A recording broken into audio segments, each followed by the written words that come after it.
County's leader in home coverage since 1983 is Bill Shuford Heating and Air. 213 Campbell Street in Shelby. Online at BillShufordHVAC.com and see their page at WhatsAppShopper.com.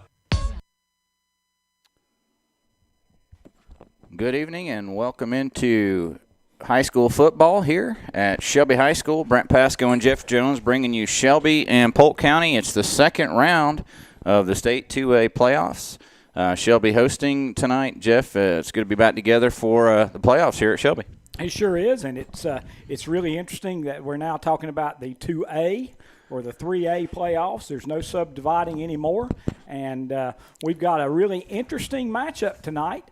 The Polk County Wolverines come in with a 7-3 overall record, and the Shelby Golden Lions are 10-1. I'm doing a little research on Polk County. One of the things I was really interested to see is that Polk County is 5-0 away this year. They are undefeated on the road, and they are on the road tonight.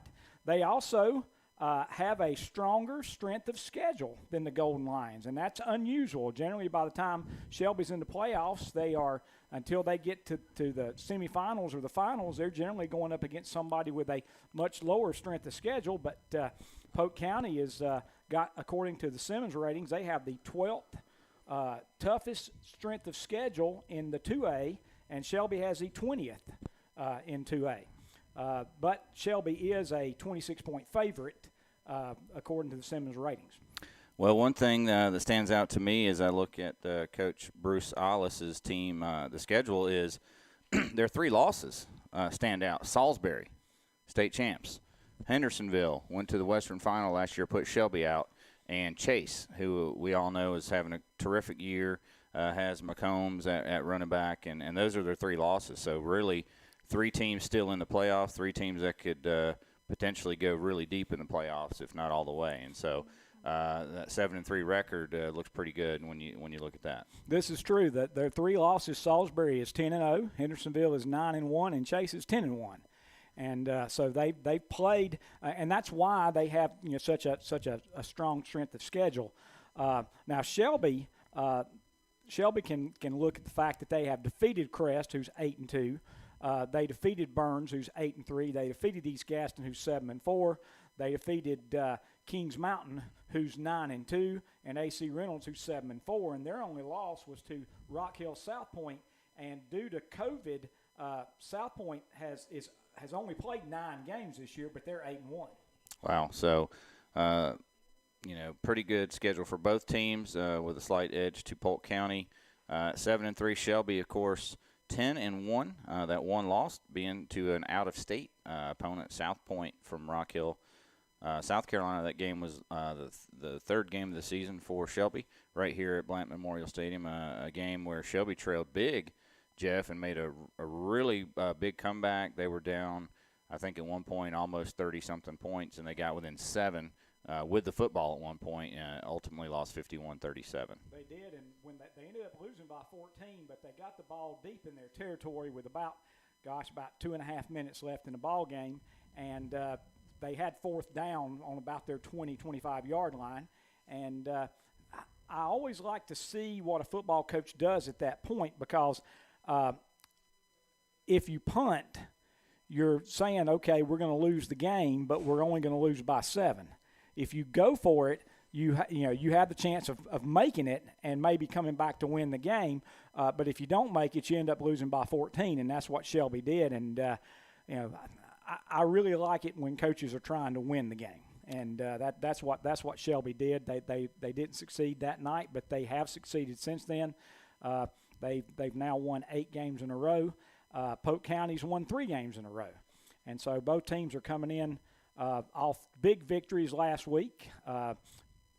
Polk went to Southwestern Randolph and defeated them 29-14. They were down 7-0, and then were down 14-6 at the end of the first quarter. And so they outscored them 23-0 second, third, and fourth quarter, and looked good doing it. Yeah, a couple of touchdown win. I got the stats from last week's game. Casey Byler, the quarterback, he threw for 237 and a touchdown. Weaver ran for 90, and Simpson ran for 84. So they had 2 running backs over 80 yards. And then catching the ball, Knighton had 98 yards, Simpson had 64 and a touchdown, and Chupp had 45. So 5 different guys caught the ball, so they spread it around pretty well. They also kicked a field goal last week, which I believe was their first one of the year. Yeah, they were 0 for 2 on field goals going into that game. And so Polk County coming in hot, looking to pull the upset here tonight at Blanton Memorial Stadium against the Golden Lions. You are listening to the Bill Shuford Heating and Air pregame show. We're going to take a break here, and when we come back, we'll talk about our iconic motor company players to watch and a little bit more about who the players are for each team that you want to be listening to, and we'll do that right after this break. Learning to drive is made easy with Safe Lane Driving School in Shelby. No matter your age, Safe Lane Driving School can have you on the road. If you are a student, you receive 30 hours of classroom instruction and 6 hours of driving. And you may have already taken your classroom work and you're just waiting to drive. No use to wait. Contact Safe Lane Driving School. They can do the behind-the-wheel training you need. That's Safe Lane Driving School, 1230-8 East Dixon Boulevard, Highway 74 East in Shelby. Online at safelanedrivingschool.com and on Facebook too. Start driving today. The foot doctors of choice for many in this area are Doctors Jeff Mooney and Ron Maskarnik at Foothills Podiatry. In fact, people come to Foothills Podiatry from miles around for gentle but state-of-the-art foot care. Our staff truly cares about your needs. You can expect top-notch medical and surgical care from a staff dedicated to quality service. Whether a repeat patient or a new one, come see us soon at Foothills Podiatry, 707 North Morgan Street in Shelby. Foothills Podiatry is proud to welcome Dr. Gretchen Lawrence to their practice. Shelby Hardware in Echo has a better way to get those leaves up out of your yard. Come by and check out the Echo handheld and backpack blowers, also chainsaws and trimmers. Shelby Hardware has what you need for winter, including kerosene heaters, insulation for windows and pipes, staple guns and staples, and electric space heaters too. Also wood stoves. Get ready for winter with a stop in at Shelby Hardware, 506 South Lafayette Street in Shelby, and see their page at whatsupshopper.com. If you're in the market for new flooring, go to this area's most recommended flooring store. That's Flooring America on Slater Street in Kings Mountain. Flooring America in Kings Mountain is where friends send friends for their flooring needs. And right now, you'll find the ever-popular luxury vinyl plank for only $2.99 a square foot. That's right, only $2.99 a square foot. All during the Fresh Start Flooring Sale. Give your home a refresh with one stop at Flooring America, 602 Slater Street in Kings Mountain. Online at flooringamericakingsmountain.com. You know, fall and winter are just around the corner. Time to get your energy-saving service agreement from Hopper's Heating and Air in Shelby. Get your seasonal checkup for $65 when you book it online. Also, service calls, $55 when you book it online. You save $20 on each service. Visit the Facebook page or go to the website at hopperhvac.com or give them a call at 704-482-8207 and see their page at whatsupshopper.com. Hopper Heating and Air, 2301-1 Kings Road in Shelby. Smiles are the specialty at Family Dentistry in Shelby. Dr. Stroud, Wilson, Thompson, and McMurray invite you in for all of your dental needs. From preventive care to cosmetic dentistry, from crowns and bridges to root canals and implants. For your appointment, call 704-482-3281 or visit the website at shelbydentist.net. Yes, smiles are the specialty at Family Dentistry in Shelby, located at 416 West Warren Street. Kids love them. Hey, and you will too. Bayada Home Health Care continues to grow, and because of this growth, they are in need of new employees. See Bayada Home Health Care today and join their growing team of healthcare professionals with immediate opportunities in Gaston, Lincoln, and Cleveland counties. And they are COVID-19 compliant, taking all safety precautions possible with an experienced, trained staff. Just call 704-669-4000, 704-669-4000, or visit the website at bayada.com. Bayada Home Health Care. They love what they do. It's Jeep Adventure Days at Marburger Chrysler Dodge Jeep Ram in Shelby. During Jeep Adventure Days, get 0% APR financing for 72 months on select new 2021 Jeep Grand Cherokee models when financed through Chrysler Capital. Come on in to Marburger Chrysler Dodge Jeep Ram for all the details. Jeep Adventure Days, going on now at Marburger Chrysler Dodge Jeep Ram. located at 1310 East Dixon Boulevard in Shelby. Welcome back to the Bill Schufert Heating and Air pregame show here at Shelby High School. West End Sales is our title sponsor here and always is each and every week for our high school game of the week, westendsales.com. Brent, Pasco, and Jeff Jones bringing you 2A second-round playoff action, Shelby and Polk County. And, Jeff, we talked a little bit about Polk County's record and whatnot. Another thing is when you look at the brackets, you've got Shelby and Polk County winner takes on the winner of Forest Hills and East Gaston. And what's interesting about that is, one, East Gaston is in our conference. So with the Shelby and East Gaston win, you get a conference rematch from a few weeks ago. If Shelby and Forest Hills wins, Shelby and Forest Hills have a long history of playoff matchups deep in the playoffs. Yes, they do. Shelby and Forest Hills played 3 times previously. The first time was in 1986 at Forest Hills in the state semifinals. In 1999 in the second round here at Shelby High School, and in 2005 at Forest Hills in the state semifinals. And strangely enough, Shelby won both games at Forest Hills, and Forest Hills won the only game here at Shelby. If Shelby would win tonight and Forest Hills would win, Forest Hills would come to Shelby, and Golden Lions would be trying to be the first team to win on the home field in that long rivalry, which has only had 3 matchups before. Yeah, a couple of matchups in basketball as well. So just seems those two teams on a collision course in multiple sports deep in the playoffs. In the lower side of the bracket is some really intriguing matchups. You got number 5 Hendersonville hosting number 12 Burns, which is some considering the matchup of the week in the 2A ranks.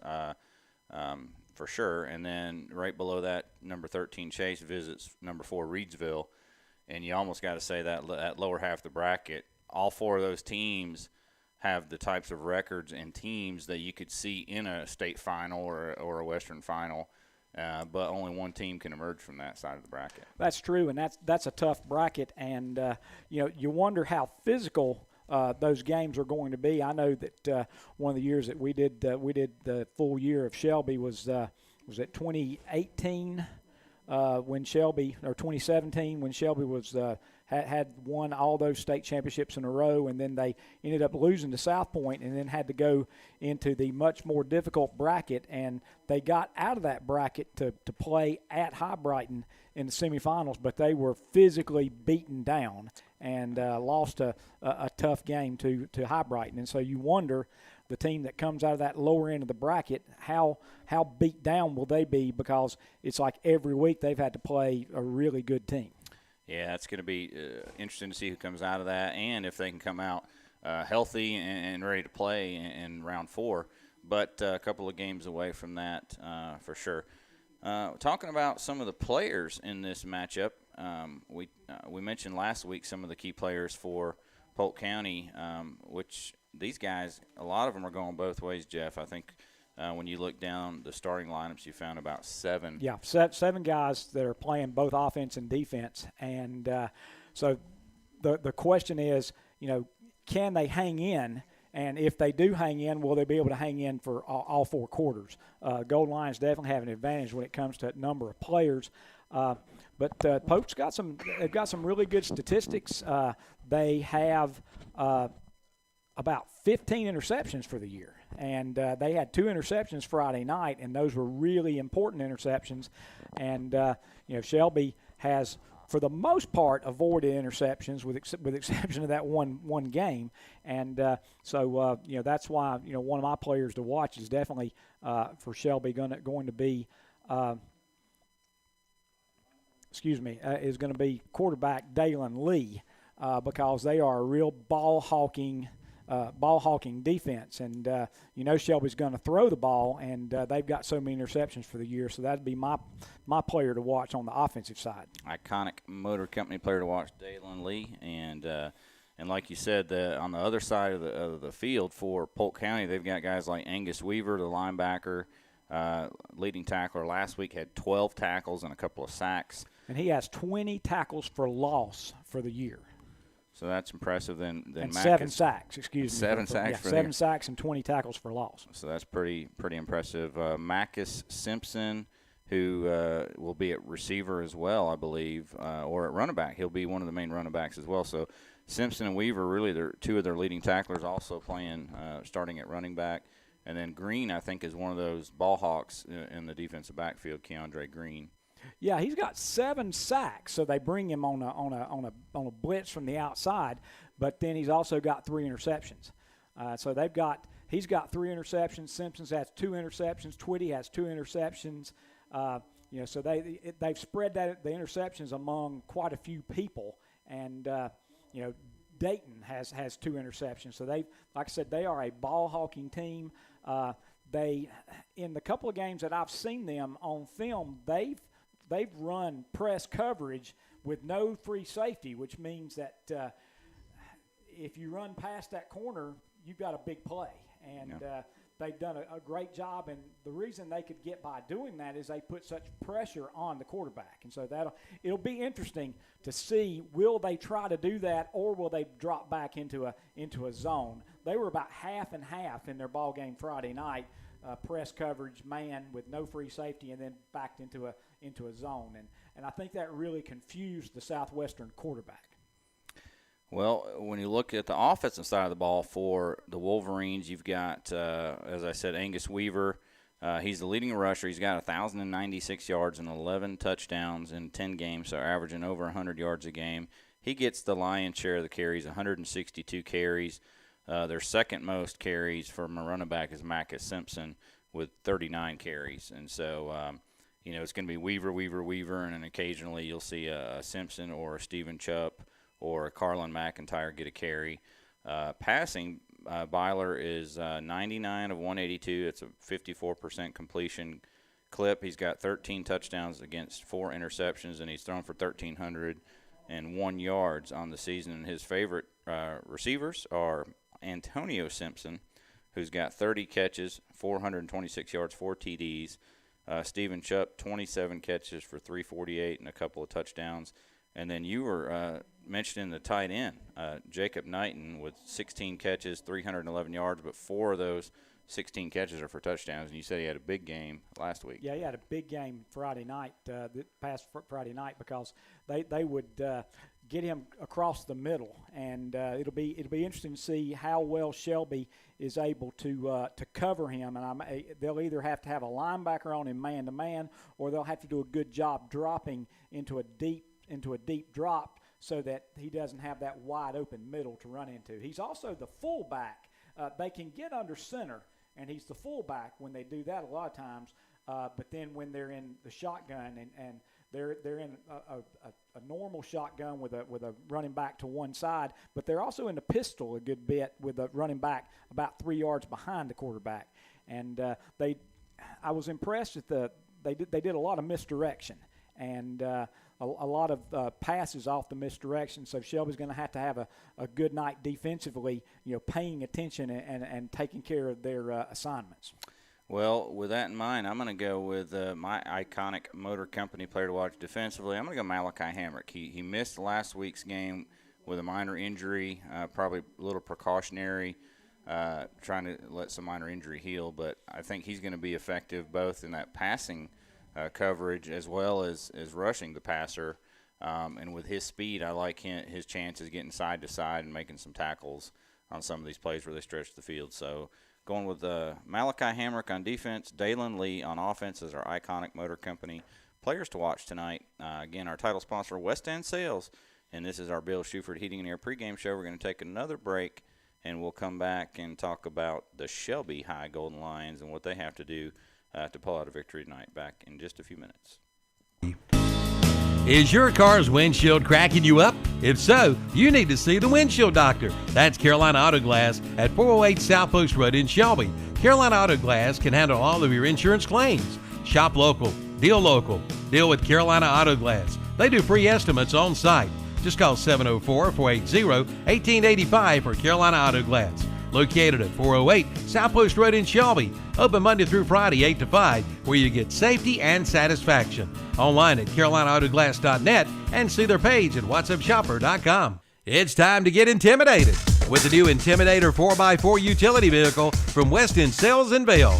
Come in and conquer your next adventure with a new Intimidator, with prices starting at $16,995. Plus, ask about special low-rate financing. But that's not all. West End Sales is also the new dealer for the Envy neighborhood vehicles. Ride America's newest crossover, the Envy and the Intimidator, both waiting for you at West End Sales, Highway 18 North at the Highway 27 West intersection in Vail. 2 locations to serve you. That's Auto Parts U-Pull and Scrap Metal, located at 1025 County Home Road in Shelby and now at 851 Car Farm Road in Lincoln. Auto Parts U-Pull and Scrap Metal will buy your junk car or even your house and come pull your own parts. New additions arrive every day. Admission fee is $2. They also buy copper, aluminum, steel, cast iron, tin, and brass. See the king of parts. Auto Parts U-Pull and Scrap Metal. Open 8 to 5, Monday through Friday. 1025 County Home Road in Shelby and 851 Car Farm Road in Lincoln. Online at autopartsupull.com and see their page on WhatsAppShopper.com. Like them on Facebook too. Stop in the Roundup store in Shelby. Just close your eyes and imagine sitting on your front porch in your new glider from the Roundup store. You'll find gliders, rockers, porch swings, birdhouses, and yes, their famous storage buildings, plus windows, doors, cabinets, and vanities. Visit the website at roundupshelby.com and see the page at whatsuppshopper.com. That's the Roundup store, 1610 East Dixon Boulevard in Shelby. Open Monday through Friday, 8:30 to 5:30, 8:30 to noon on Saturday. Need cash? Well, S&R Auto Sales in Shelby needs your car. Turn your car into quick cash at S&R Auto Sales in Shelby. S&R Auto Sales will buy your car. Come in now for an appraisal and get the money you need. Or see S&R Auto Sales in Shelby for your next vehicle. And they have financing available. See Susie or Richie today at S&R Auto Sales, 417 South Post Road in Shelby. Online at srautosales.com. It's a Labor Day clearance sale at S&R Auto Sales in Shelby. Open all day Labor Day for this special event. It's a truckload mattress sale. The big trucks have pulled up full of name brand mattresses. It's a red hot summer sale event you don't want to miss. And with name brands like Ashley, Vaughn, Park Place, Bassett, Cat Napper, and more. All furniture made right here in the USA. Go online and see how you can take 10% off any $299 or more purchase. Plus up to 18 months financing with zero interest. Cummings Furniture, 410 West Dixon Boulevard in Shelby. Online at CummingsFurnitureofShelby.com. Locally owned and operated for 48 years. Now you can get your car serviced on Saturdays at Carter Chevrolet in Shelby. Their service department is now open on Saturdays from 8 a.m. till 2 p.m. Check out their great oil change specials, including 6 quarts synthetic oil change for $49.95, 8 quarts synthetic oil change, $59.95, and ask about the tire price match guarantee. Provide them a better price at the time of the purchase, and they'll match it, or find a better price within 30 days of your purchase, and they'll refund you the difference. Come on in for the details at Carter Chevrolet, 200 West Dixon Boulevard, Shelby. Want to wow guests this holiday season? Learn how in Cleveland Community College's Cooking for the Holidays class. Learn to prepare festive dishes your family and friends will rave about. Want more? Learn the basics of cooking professionally in the 7-week Culinary Academy. Don't delay, register today. Evening classes are available, but seating is limited. Call 704-669-4015 to register or to get more information. Welcome back into our Carter Chevrolet, our Bill Shuford Heating and Air pregame show. Carter Chevrolet is, of course, our halftime sponsor, and we'll get them some spots as well and some feedback. But it is our Bill Shuford Heating and Air pregame show here at Shelby High School, 2A, second round of the playoffs. The Golden Lions hosting Polk County, and we talked about our iconic Motor Company players to watch, which are offensively Dalen Lee, defensively Malachi Hamrick in the last segment. Now let's talk a little bit about Shelby's keys to victory, and I think it starts with that quarterback Dalen Lee, Jeff, who's put up some big numbers this year. Yeah, he's completing 63% of his passes, 154 or 245 for 2,386 yards, 37 touchdowns, and 3 interceptions, and that's a great stat line right there. But, one of the things that once you get into playoff football, and it's one of the things that we saw when Shelby played Burns in the conference championship game, you really need to be able to run the football in the playoffs. And Shelby is now with Key and Petty. They've kind of got the two-headed monster.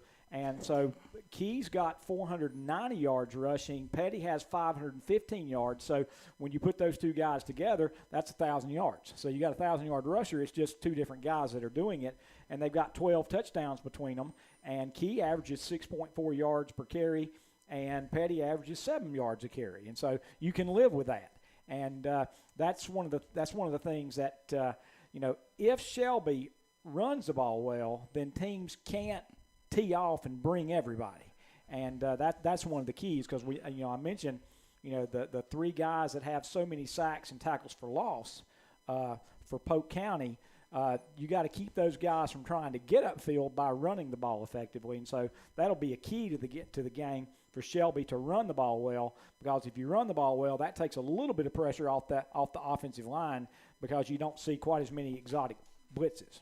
Yeah, and it gets you into better situations on, let's say, second and third down. If you can get 3 or 4 or 5 yards and you got second and short, instead of second and 10 with an incomplete pass or a sack. So the running game is going to be key. And I know last week they were able to get a lot of guys in there running the football. They even got Tristan Tate in, the freshman. He had a long touchdown run. I think Dalen had a long touchdown run himself from the quarterback spot, which is rare for him to take off. But something for the defense to think about. And you've got another running back in Marquise Adams that you can stick back there if you need him, but the emergence of Key and Petty has allowed them to play Adams mostly on defense full-time. And he's been dealing with injuries right. This year as well. One of the keys to the game, Shelby averages 47 points a game. Polk gives up 22 points a game. And so Polk only scores 26 points a game, and Shelby gives up 16 points. And so for Polk to win, you look for a score, 28-21, 28-24. If Shelby's able to put 40 points up, Polk hasn't really shown the ability. They scored 48 points against RS Central. Central's 2-6. They scored 41 points against Patton. Patton is 2-7. And playing when the best teams they've played, they were shut out. They scored 25, but they gave up 56 against Hendersonville, and they scored 13 against Chase and gave up 31. So it's what kind of game will it be? If Shelby can get out and score some points, Polk would be in a tough situation of trying to come back. One other thing, looking at Shelby's stats, Shelby's only scored 38 points in the fourth quarter. Now they've given up 38 points in the fourth quarter, but they've scored 175 in the first, 177 in the second, 123 in the third, and 38 in the fourth. Now a lot of that has to do with the fact that they've been winning games big, and so they haven't scored a lot in the fourth quarter because the game's been shortened. They've been playing reserves, but in the Burns game, which went down to the wire. There wasn't a lot of scoring. And in fact, I don't think there was any scoring in the fourth quarter by the goal lines. They did have that one long drive to take care of the clock. But so if you do get in a 4-quarter game, you kind of wonder how will Shelby deal with that, because they've only played 3 games that they had to really get into the fourth quarter. 4 games actually. They AC Reynolds, the Crest, Burns, and they had a big lead on Kings Mountain. And then the South Point game, which they lost, but they had a great comeback in the fourth quarter. Yeah, absolutely. And captains are out on the field for the Golden Lions is Devontae Green, Jalen Petty, looks like Santana Hopper, and Sam Baldry. And for Polk County, Kanye Staley, Angus Weaver, I believe Deacon Nodine, and I don't have the other one because Santana's in my way, but it looks like number 1, Stephen Chupp. You are correct. Somebody just deferred, and I guess we'll find out who won the toss, because the first thing he said was somebody deferred, and so Polk will receive. So apparently Shelby won the toss and deferred to the second half. Shelby will kick off from the field house towards the opposite of the field house, and so the team's lining up to come out for their famous pile up, and we'll get one more spot in here before our Jammin' Jay's Pizza Factory kickoff. You've been listening to the Bill Shuford Heating and Air pregame show here, Shelby and Polk County, back after this short break. It's simple. Simply Southern, that is, at the Fallston Pharmacy. Just arrived a big new shipment of Simply Southern merchandise, including pullovers, long-sleeve T-shirts, and jackets. Come check out the selection.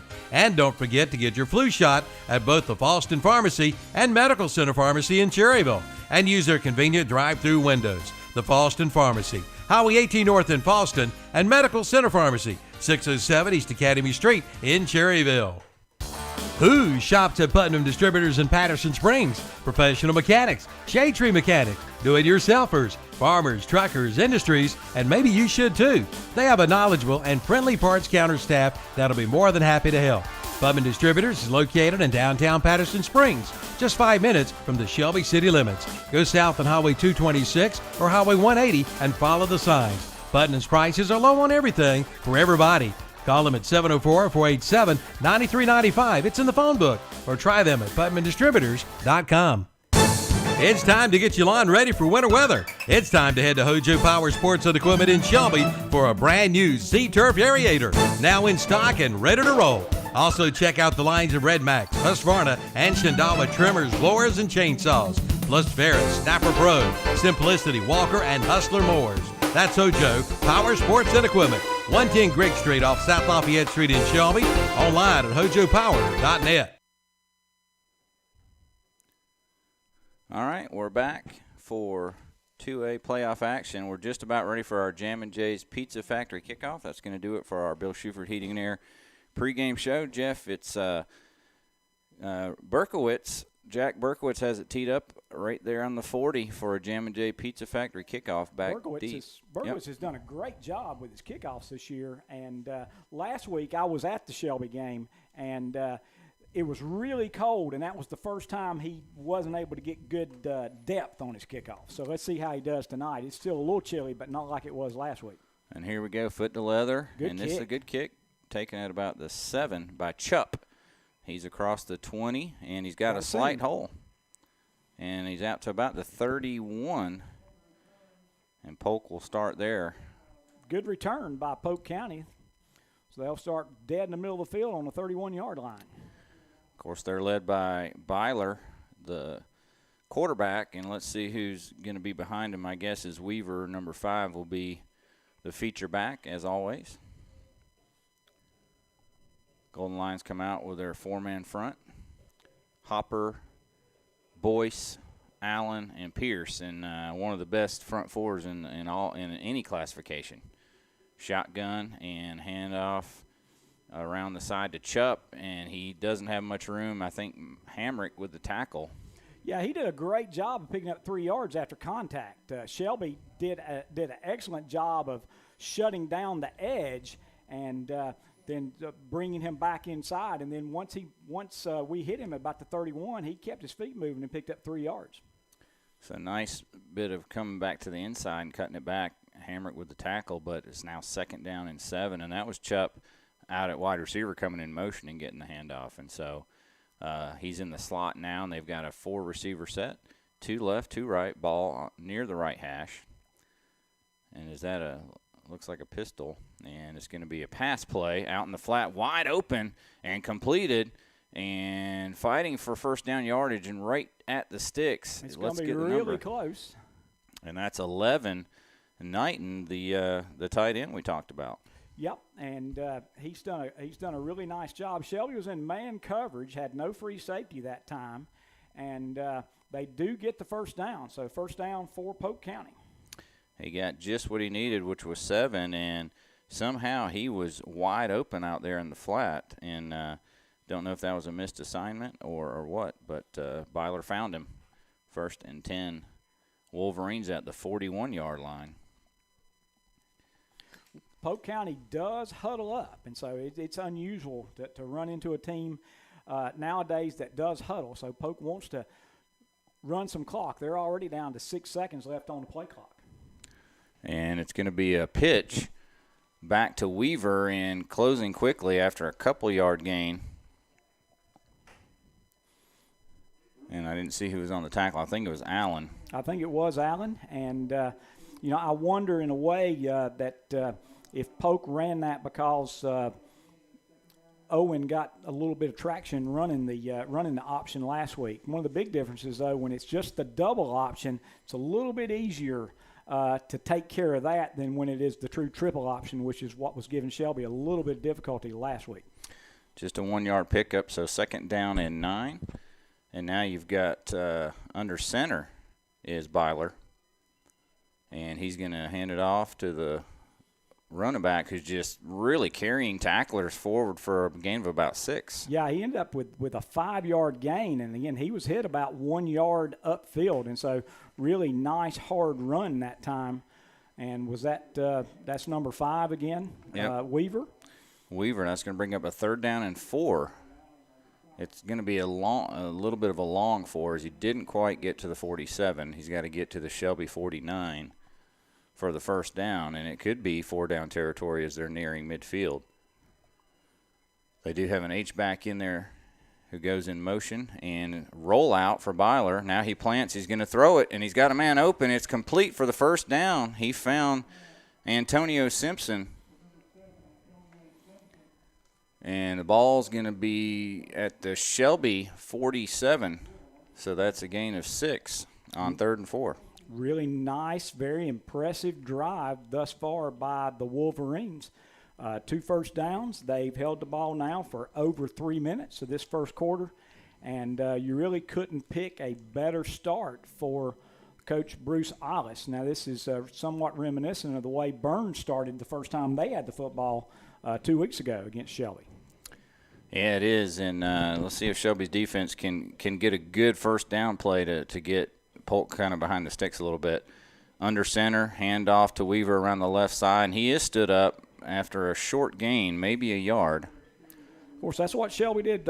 That's what happened on 1st down last series.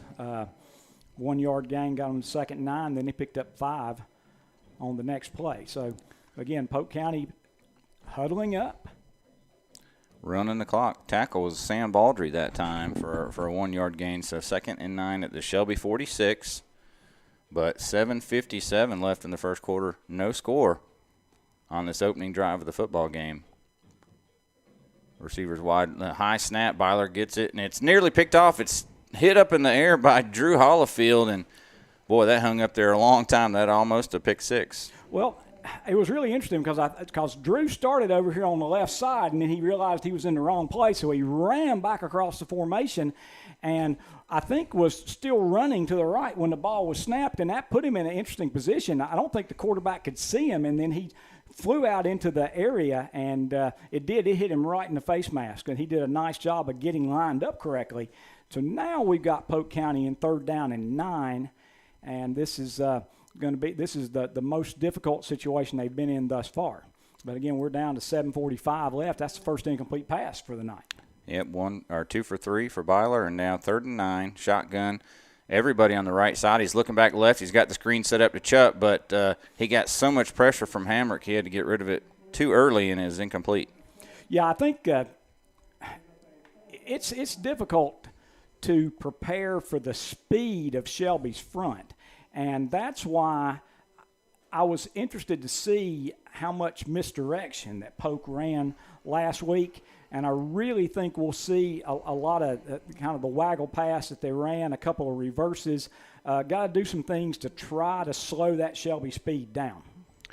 Punt formation, I think that's Staley back to punt. And he gets pressure almost blocked by Drew Hollifield, but it's a wobbly kick to the left. It gets a really good bounce at the Shelby 25, and it bounces down to the 19.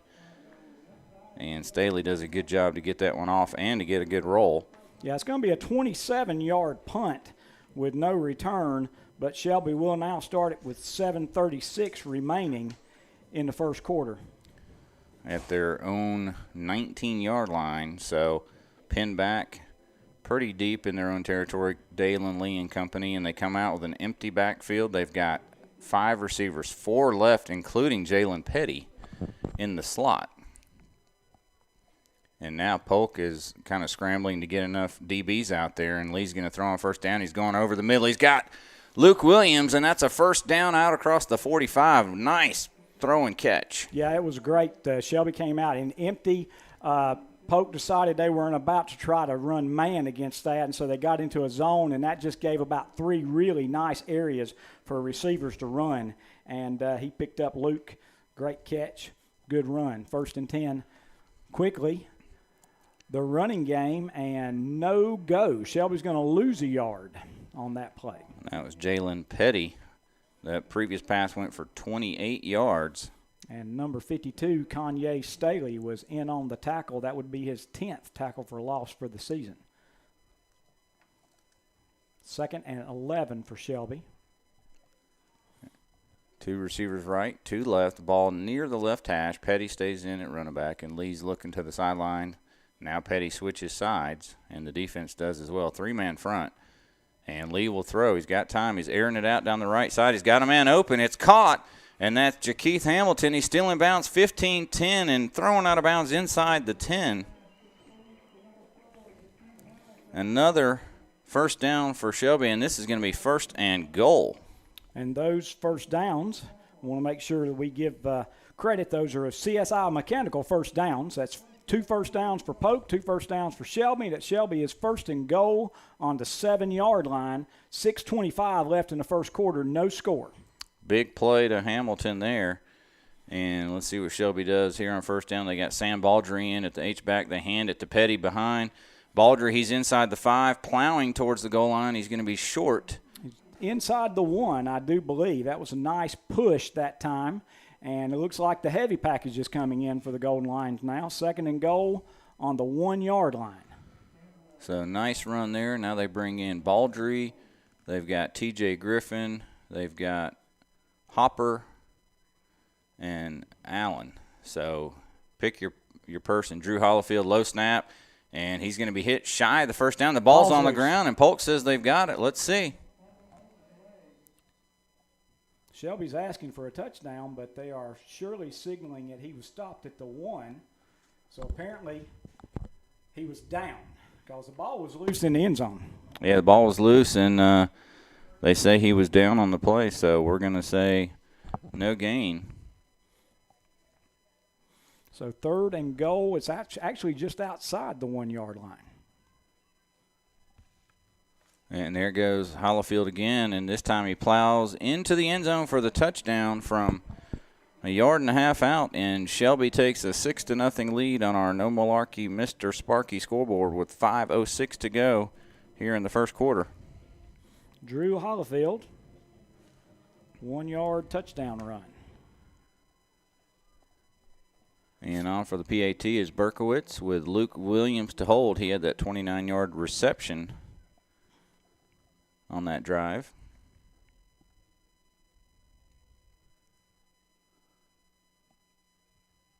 McCracken to snap. And the holds down, kicks up, and it is good. The Settle Heating and Air PAT. Shelby leads 7-0. Back after this break. It's time to power up. Power up with Skag Power Equipment, powered by Vanguard from Elliott Supply Company in Polkville. The Vanguard is now available on the Skag Tiger Cat and the Skag Patriot models. See the Skag Tiger Cat, 52-inch mower with a Vanguard 810cc 28-horsepower EFI engine, or the Skag Patriot, available in 52 and 61-inch cuts with a Vanguard 810cc 26-horsepower engine. Power up with the Skag from Elliott Supply Company, Highway 182 in Polkville. Online at elliottsupplyinc.com. What do we got? Welcome back. Got a Jam & J's Pizza Factory kickoff coming up by Jack Berkowitz. But first, it was a numbers, tax, and bookkeeping touchdown run. 1-yard plunge by Drew Hollifield, the backup quarterback, who a lot of times Jeff will come in that heavy package for Shelby and did so there. He does a good job. He made a great run to salt that victory away against Burns on a 4th down. And Berkowitz steps forward, again, nice high kickoff, taking it about the 6. This time, much better coverage. Hollifield and company at about the 20. Nowhere to go, and so the ball's going to be at the 20. You know, it wasn't bad coverage the first time. There was just a little seam that they were able to exploit to get out to the 31-yard line. But, you know, anytime you start a team at the 20, that's good. That's good kickoff coverage. Absolutely. And so Polk, little worse field position. They started the opening drive at the 31, this time at the 20. They had a nice drive, Jeff. They went into Shelby territory and picked up a couple of first downs, but ended up stalling out. You got Byler in the shotgun this time. Man in motion is Nodine, and it's going to be a play-action pass. And he's got no time. He's scrambling to his left. He throws it, and there's some contact on the sideline, but the ball's incomplete. I believe it was intended for Knighton. Yeah, that's one of the things that in the playoff game, I noticed quarterback, again, Byler, he did a great job of being able to move and get out of tackles. And that's one of the things I meant to mention in the pregame, was Shelby going to be able to tackle him. And it looked like they had him dead to rights, but he got out and didn't have much of a chance of completing it, but he did get it out of there so he didn't lose 10 yards. Yeah, that first guy came in and he eluded him. And Byler's got some good size to him. He's 190 pounds. And so 2nd and 10, in motion goes Nodine, and it's going to be a pitch to Weaver around the right side. He's got a pretty good block, but then Sam Baldry laid the wood. Yeah, and that, you know, it looked like he had a little seam, but that seam closed down very quickly. Yeah, say hello to Mr. Baldry. That was a big-time hit right there. 3rd down and 8 now for the Wolverines. And let's see what they come up with here. They had the screen set up on the 3rd and 9 a minute ago, but the rush off the edge was so fast that he wasn't able to get the pass completed.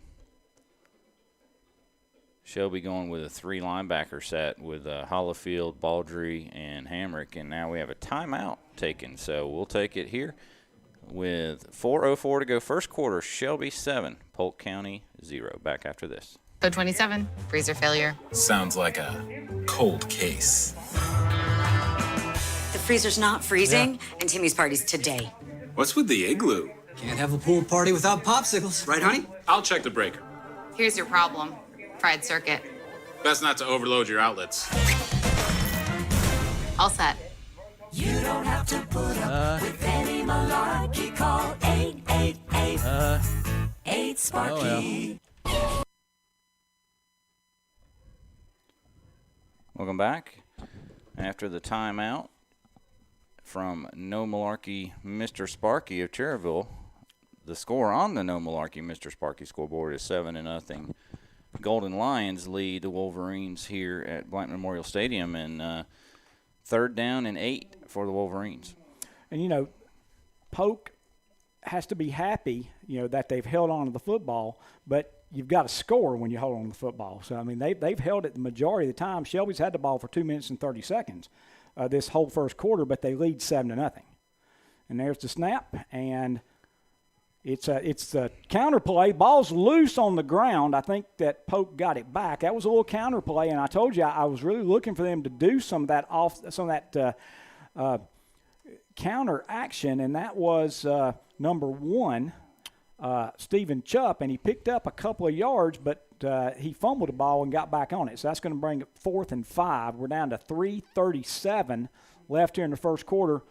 Shelby in looking to receive this punt. Shelby got a lot of pressure the first time.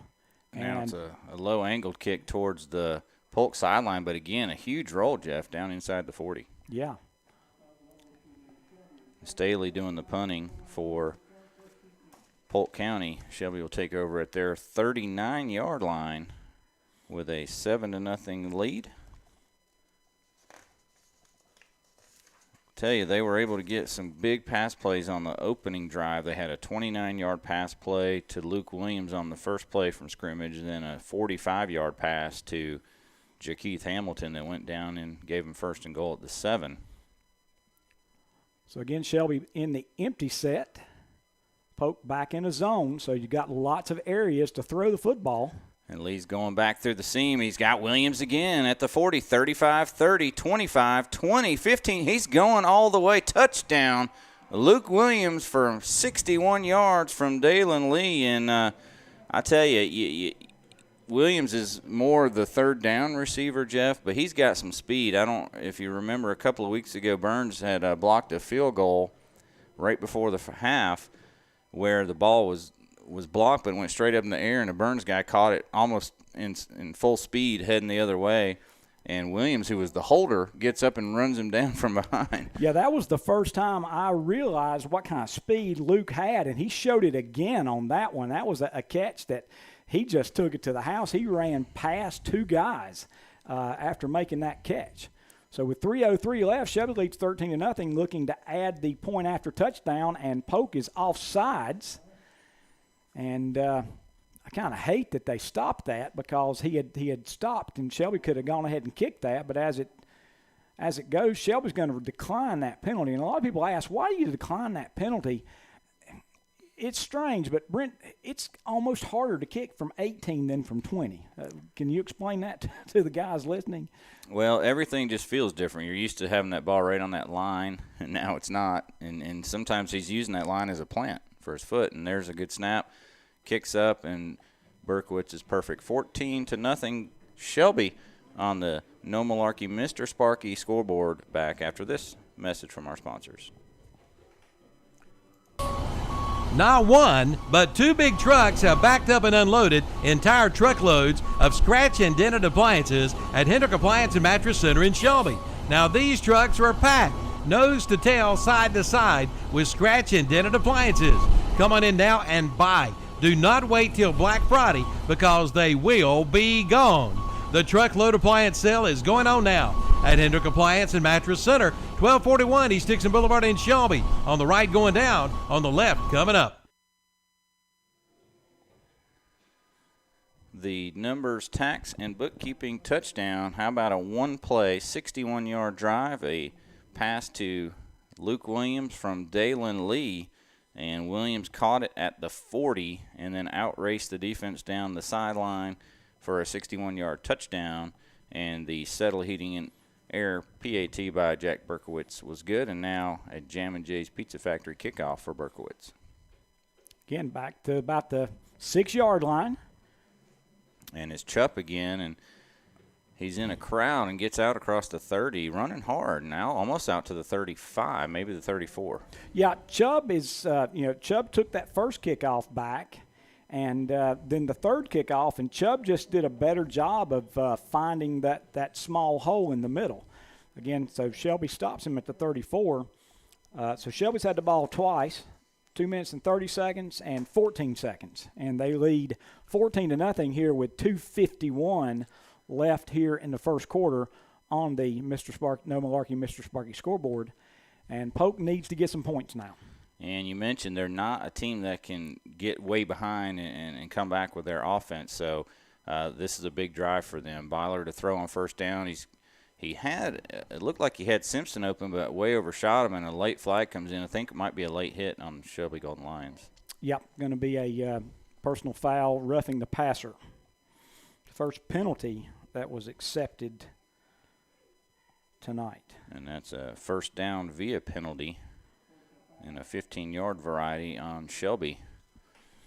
And that'll move the ball out to the 49-yard line. So big penalty. Yeah, 15-yard penalty.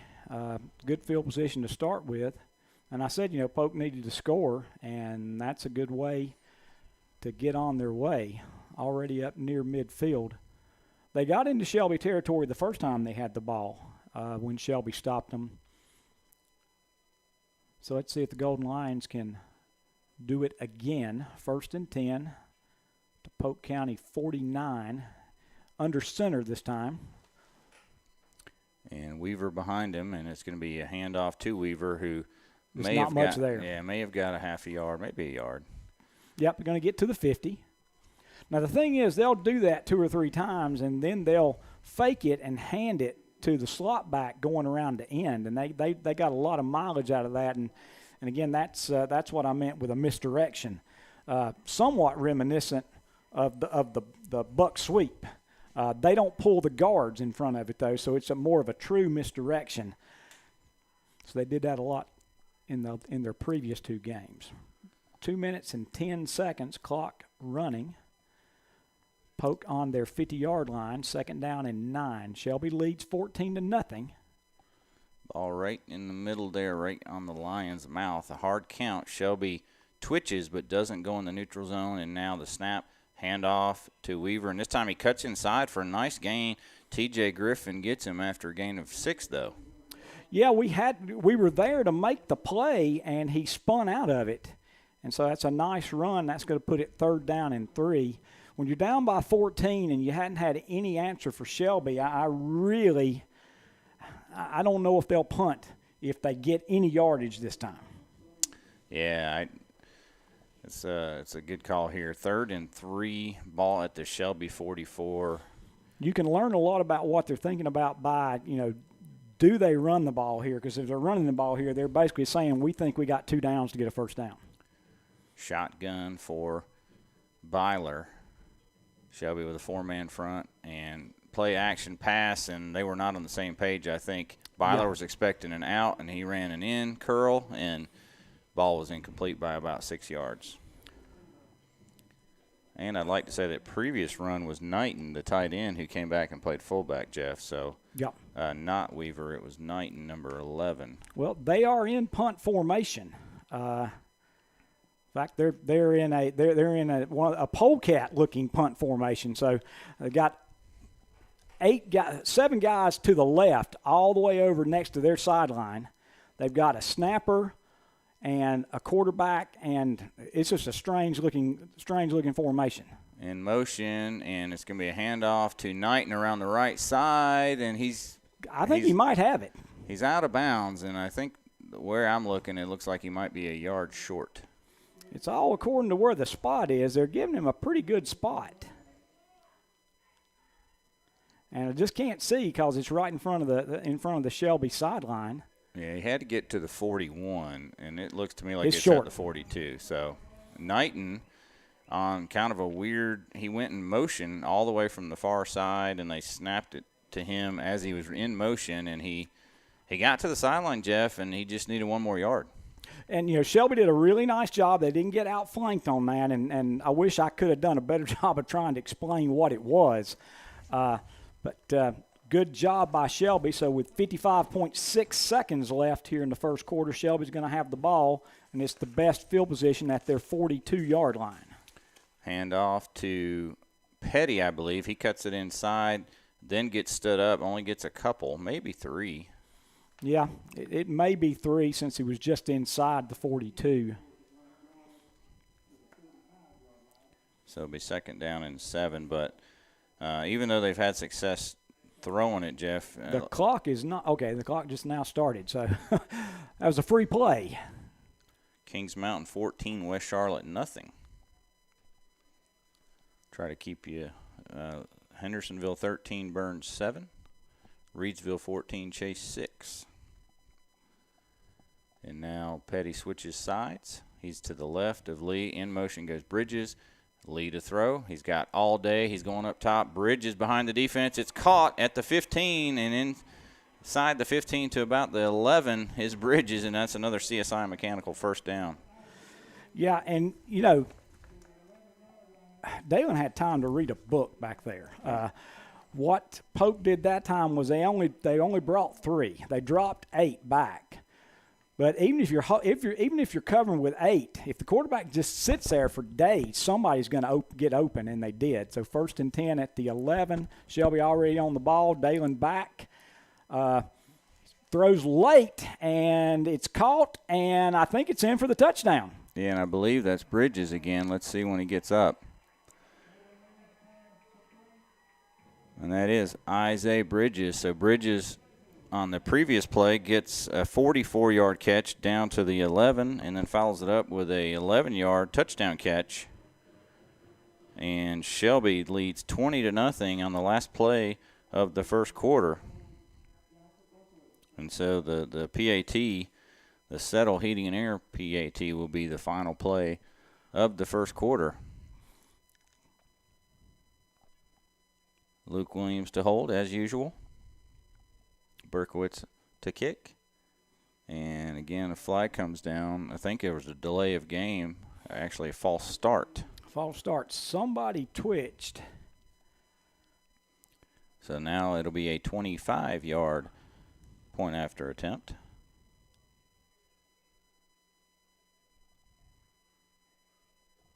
For the Golden Lions, they lead 20-0 on our No Malarkey Mr. Sparky scoreboard.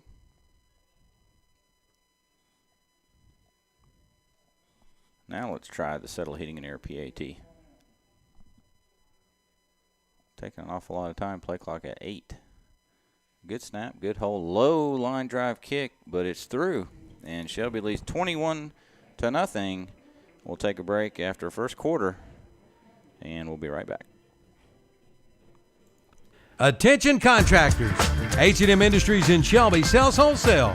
You get wholesale pricing, like vinyl windows as low as $149 with a lifetime warranty on frames and sash, plus low E argon, extra strength glass as low as $149, plus metal roofing, just 82 cents a square foot with a 40-year warranty. And get vinyl siding at wholesale prices too. That's H&M Industries, 3931 West Dixon Boulevard in Shelby.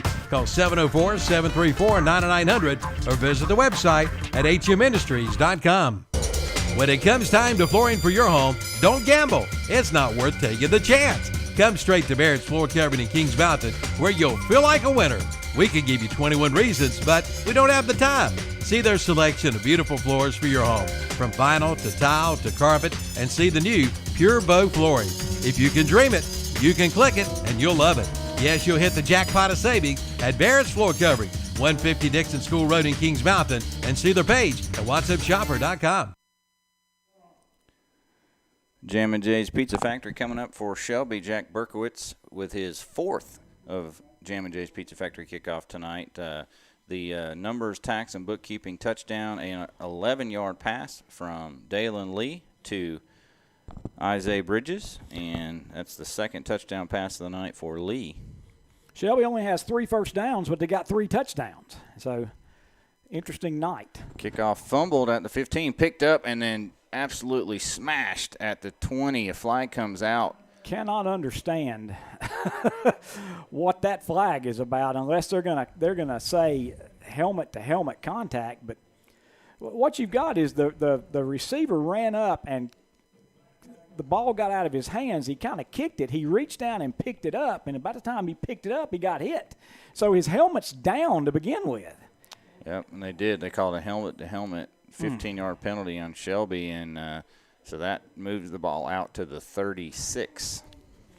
And again, it's all about safety, and it's a good rule to do that. But sometimes you got to have a little bit of common sense. There's no way you can keep from hitting the guy helmet to helmet when he's bent down running, and it's a strange situation. But be that as it may, Polk County is going to have the ball on their own 36-yard line. And again, they both teams had 3 first downs.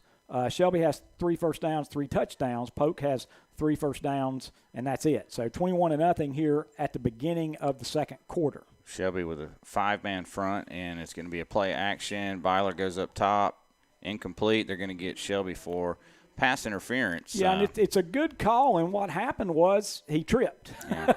The ball was thrown out of bounds, and that was the misdirection pass, what used to be the waggle pass.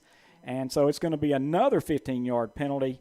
And so 30 yards of penalties have put Polk County in business right now. They're going to be, again, on the Shelby side of the 50. They're going to be on the Shelby 49.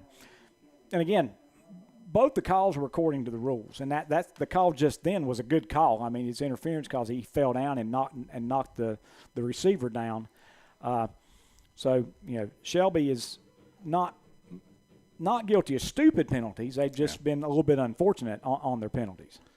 And it's going to be 1st and 10 via the penalty at the Shelby 49. A pitch back to Weaver. He's going to throw it, and he's got Chubb on and it's deflected, nearly picked off by P.J. Hopper, and the deflection was made. I can't get the number. It may have been Howes, but Didn't know if Howells was playing tonight. So 29, Camden McGill made the deflection. And, boy, that was almost intercepted. So, nice play.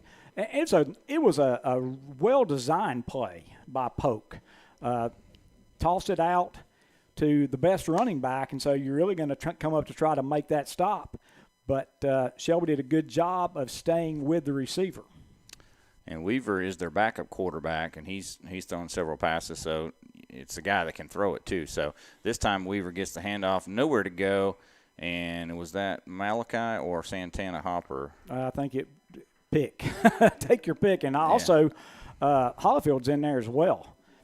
Now, what Polk was able to do last week against Southwestern Randolph was that very same play, they were able to bounce it outside. That's not there against Shelby, though. 3rd down and 11. Again, the ball's at midfield. Every time Polk's had the ball, except the second time they had the ball, they got nothing. But, they've been around midfield the other 3 times. Yeah, they have. And now they got 3rd and 11, which is not the best situation for them. Shelby switching personnel on the sides of the field. In motion goes Nodine, and it's going to be a rollout. Hopper, and it's a big sack from Malachi Hamrick, and that's a huge sack. That's a 15-yard loss. Well, and I don't know why they gave him a forward progress. I guess he knocked him back 5 yards, so it's a 10-yard loss back to the 40. I'll tell you what. I don't know what you do if we stunted right into that, and there was we brought 2 guys outside and they didn't have anybody for either one of them, and so it's just a great play by Shelby. And Polk again is in punt formation now in the more traditional punt formation from their 40. Staley back. It's a kind of a low kick, bounces at the Shelby 32. This time fielded on 2 hops. And I can't tell who's back there. I believe it's Thompson. He kind of runs backwards trying to make something happen, and it's going to be he's basically stood up, and forward progress was stopped, and that was actually Adams back there. So Shelby will take over at the 22. There's a flag that came in late. Yeah, it's a 40-yard punt with about a 2-yard return, and the flag was thrown in that area where you got a block in the back or a hold or something, or some type of personal foul. So it's just hard to say. What was weird is it came at about the same time that they blew the whistle for the forward progress being stopped, and so it was an unsportsmanlike conduct on the Wolverines. Okay. Couple of scores from the 2A ranks. Salisbury 21, Bunker Hill nothing. Reedsville 14, Chase 6. Hendersonville 13, Burns 7. East Surrey 13, Forbush 12. Monroe 12, Robinson nothing. Well, apparently, wait a minute. Now they said he changed his mind and said a personal foul on Shelby and the sideline warning on Polk. So I'm not sure. He's over here telling Coach Wilbanks what's going on. Okay. Maiden 20, West Lincoln nothing. So let's see, after the discussion with Coach Wilbanks, the White Hat is going to give a sideline warning. Well, he called a sideline infraction on Polk, which he said was declined, and then an unsportsmanlike on Shelby, which was a half the distance, 11-yard penalty. So maybe it was a warning on Polk and not really a decline. That's all I can figure. You generally don't call that the first time. So Shelby's going to have the ball on their 11-yard line with 9:52 remaining here in the second quarter. Handoff right up the gut. Good running room. Jalen Petty gets out to the 19. That's a nice about an 8-yard run. Shelby again quickly over the ball. And another handoff, and this one gets the first down, and still going out to about the 23.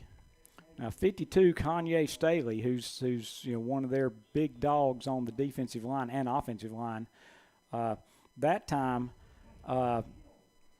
he made the hit about a yard short of the first down, but he was standing straight up when he made the hit, and we ran right through that for a first down. So I believe 4th CSI mechanical first down for Shelby. Now Dalen Lee's going to throw again all day. He hits the running back, Petty, out of the backfield. He's got a first down, and that's about it. Then he slammed to the ground. Wrestling WWE style there. Yeah, and there wasn't, I don't think there was any reason to call a penalty on that, but it was a good hard tackle. Again, Polk bringing 3, and Dalen's sitting back there for a while, and then he says, okay, they actually covered everybody downfield, so let me toss it out to my running back and plenty of room to run. Gets 11 out to the 34, and Lee's going to throw it again. He's looking across the field. He's got Demetrius Thompson at the 30, 40, 30, 25, 20, 15, 10, 5. Touchdown. Demetrius Thompson goes 66 yards. 66 yards, and there's just no match for the speed of Shelby. They're making catches about 15, 20 yards down the field with tacklers between them and the end zone, and they're just outrunning them. And that's another long touchdown pass for Dalen Lee to his 3rd different receiver of the night.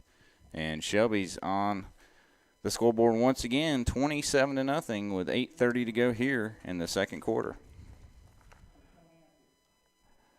Dalen has been pretty much flawless. I mean, his passes have been perfect. Yeah, they've been with the receivers running a route, and they have hit him in stride where they don't even have to break stride. Low snap, Williams gets it this time. A much better kick by Berkowitz. It's good. The settle heating and air PAT, and Shelby leads 28-0 on our No Malarkey Mr. Sparky scoreboard. Back after this with the Jammin' Jay's Pizza Factory kickoff. Have you got a ping, pang, ding going on with your car or truck? Then take it to A-Plus Automotive in Shelby. A-Plus Automotive does all types of automotive repairs, from tune-ups to oil changes and complete diagnostic work. And they are a North Carolina inspection station with over 30 years of experience. See A-Plus Automotive in Shelby. They also do AC and heater repair. Get her running today with a stop at A-Plus Automotive, 1900 Elizabeth Avenue in Shelby. See Charlie Heston today or call 704-482-0441 for A-Plus Automotive in Shelby. Are your fall finances falling out of control? Well, take charge. Let the folks at Basic Finance in Shelby help you out. You'll be able to rake up the debt with one call. Call for an appointment at 704-481-0111 today. Get a loan from $500 to $7,500. See Basic Finance today, 306-2 East Dixon Boulevard in Shelby, right across from Shelby High School. And remember, golf on Saturday, church on Sunday. Jammin' Jay's Pizza Factory kickoff by Jack Berkowitz. This time he just takes a sky kick. Yeah, like a field goal type approach. It's taken by the upback Weaver, and he's out to the 35. Still going, but they finally wrangle him down, and Shelby leads 8 with 8:20 to go, 28-0, and numbers, tax, and bookkeeping touchdown. That one was a 66-yard pass play from Dalen Lee to Demetrius Thompson, Jeff, and now with 8:20 to go in the second quarter, Dalen Lee is 7 for 7, 267 yards, and 3 touchdowns. Yeah, and Shelby's had the ball 4 times, and they've held it for 2:30, 14 seconds, 55 seconds, and 1:22 seconds. So put all that together, 4.5 minutes, 4 touchdowns. Pretty impressive stuff there. And Polk takes over at their 34, but they're in a big hole here, and now it's there's a good hole. And that's 14. Simpson on the run. And he gets all the way out to the 50. So right. Once again, Polk is back at the Shelby 50. And they've been there a good deal tonight. They just haven't been able to do anything once they get to the 50. And you know, it's still early. There's still time. But you got to feel bad. Polk has not done anything particularly badly, but they've just been out-athleted to a great extent.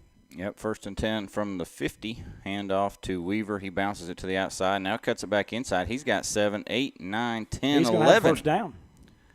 Good hard running by Angus Weaver. And that may be what they have to do. and that first drive that they held it for almost 5 minutes before Shelby got it back, and then it took Shelby 2.5 minutes to score. So this is the deepest penetration. They're down now to the Shelby 39, and they've had 2 really nice running plays, just basic power plays. Absolutely, and they're at the Shelby 39. Clock, still plenty of time here in the second quarter to get probably a few possessions, but they're going to have to do something defensively as well. Shotgun snap, pass for Byler. He lost it up deep. He's got the other Simpson, Antonio, but just in and out of his hands. That was a really nice pass, and it was good coverage. Who was that on the coverage? Is that 19? Yeah, it's P.J. Hopper. P.J. Hopper did a great job on the coverage, and I think he got his hands in there to where Simpson wasn't able to make that catch. But it was a perfectly thrown pass, and it was into the end zone. It was just one of those plays that, it would have been a great catch. As it was a nice effort, and it was a great play by Hopper. So 2nd down and 10. And Simpson is now limping. He's out at left tight end, but he was having a hard time getting out there. Back to the power play and got some room again, but he tries to bounce it out. And I tell you what, that's Marcus Simpson. And, he's had great success running it up the gut, but when it's shut down and he bounces it out, it looked like he was going to get 3 or 4 yards, and he gets maybe a half yard. Yeah, and that was T.J. Griffin there with a really nice tackle because, like you said, he bounced it out, and it looked like he had something, and then all of a sudden his legs just came out from under him, and it was T.J. Griffin making a tackle from the backside. Now 3rd down and 10, and pass play, and here's Chubb in motion, and now here comes – he gets the pass off with Malachi Hamrick just driving him to the ground. I thought that was going to be a sack. What a nice play by Byler. The only problem is the running back just got to the line of scrimmage after the catch. Yep, and they're stopping the clock. I'm afraid somebody might be hurt over there. Anytime you're running into the chains, it gets really hairy over there, and the training staff and Coach Wilbanks making their way out there, and you just hope nobody's hurt. Well, it was completed to Weaver, and he's up, so it's not. It's definitely a Shelby player that's shaken up, but it looks like they're on their feet. Yeah, he's on his feet. He's bent over. Looks like Sam Baldry, perhaps. Yeah, it looks like Baldry. Again, cannot overstate what a nice play that was for Byler to get that ball out, because he had Malachi Hamrick all over him, and he made a great throw. It was a nice catch and then a good run after the catch, because that catch was made about the 43-yard line, and he got back to the 39. And so my guess is Baldry made the hit, and it was such a hit that hurt himself a little bit, and so I think we've got a situation with maybe one of the sticks over there might be broken too. And he's almost holding like his shin, like maybe he got gashed or something maybe by the chain. But they've stopped play, and they never signaled a timeout for anybody. So I guess we're still just in the injury time. You might be right. He may have got stuck in the chain. It may have cut him. He's limping off the field, and he's having to stop every little bit. And I was watching a football game last night, and somebody said, probably the most amazingly weird thing about it is that we still use chains. I mean, and for high school ball, I think you'll always have something like that. But they're talking about, we have all this laser technology and things like that, but we still use chains over on the sideline, and it is a safety issue sometimes, and for the guys holding the chains. That's a bad feeling when the whole world's coming at you and you're standing there because you don't have any pads on. 4th and 10. They're going for it. In the shotgun is Byler. Obvious passing situation. Here comes Shelby bringing the heat. They get to him. He steps out of it. Now he's going to run for it, and he's got the first down and more. He's inside the 20, and nice play by Byler as he sniffed out the blitz and ran right through it in the only opening he had. Then he had some clear space between the DBs and the rush. Yeah, it was a nice run. So that's going to get it down to the 18-yard line.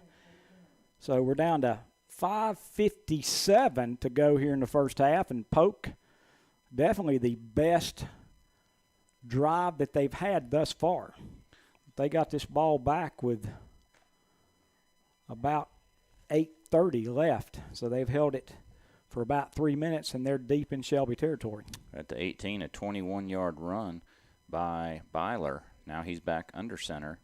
Handoff, left side, Weaver, and he's bounced it back inside down to the 15, maybe the 14. Yeah, and again, that's a good 4-yard gain. And if they can get a small hole inside, that's where they can get a little bit of yardage. Thus far, when it's bounced outside, it's been deadly. So second down, I think he got 4, so it's going to be second down and 6. The line to gain is between the 8 and 9. Yep. And this ball is between the 14 and 15. Again, Polk in the huddle. They're in no hurry.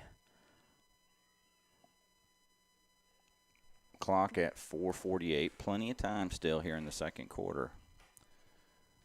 And again, under center, play action. Rush is coming from the backside. He's got a pass over the middle. Chubb.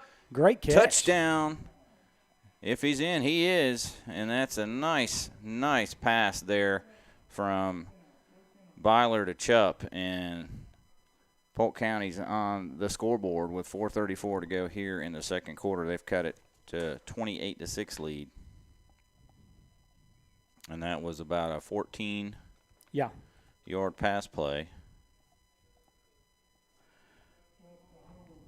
Chubb is the holder as well for the PAT, and that's number 33, Logan Nodine, late player coming in on the offensive line for Polk County, and that's got the play clock down to 6. Snap, kicks up, and the kick is good.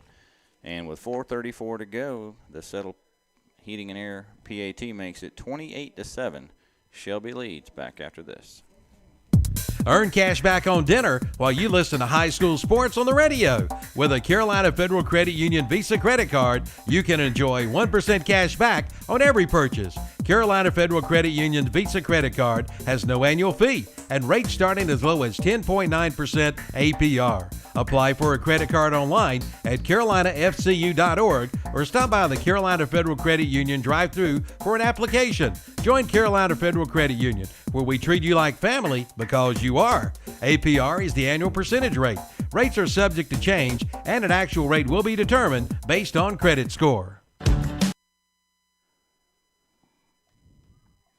Back here for Jam and Jay's Pizza Factory kickoff. It was a 14-yard pass play from Byler to Chubb, and the point after by Nodine makes it 28-7 Shelby. That was a numbers tax and bookkeeping touchdown pass. Nodine does not kick it off very deeply at all.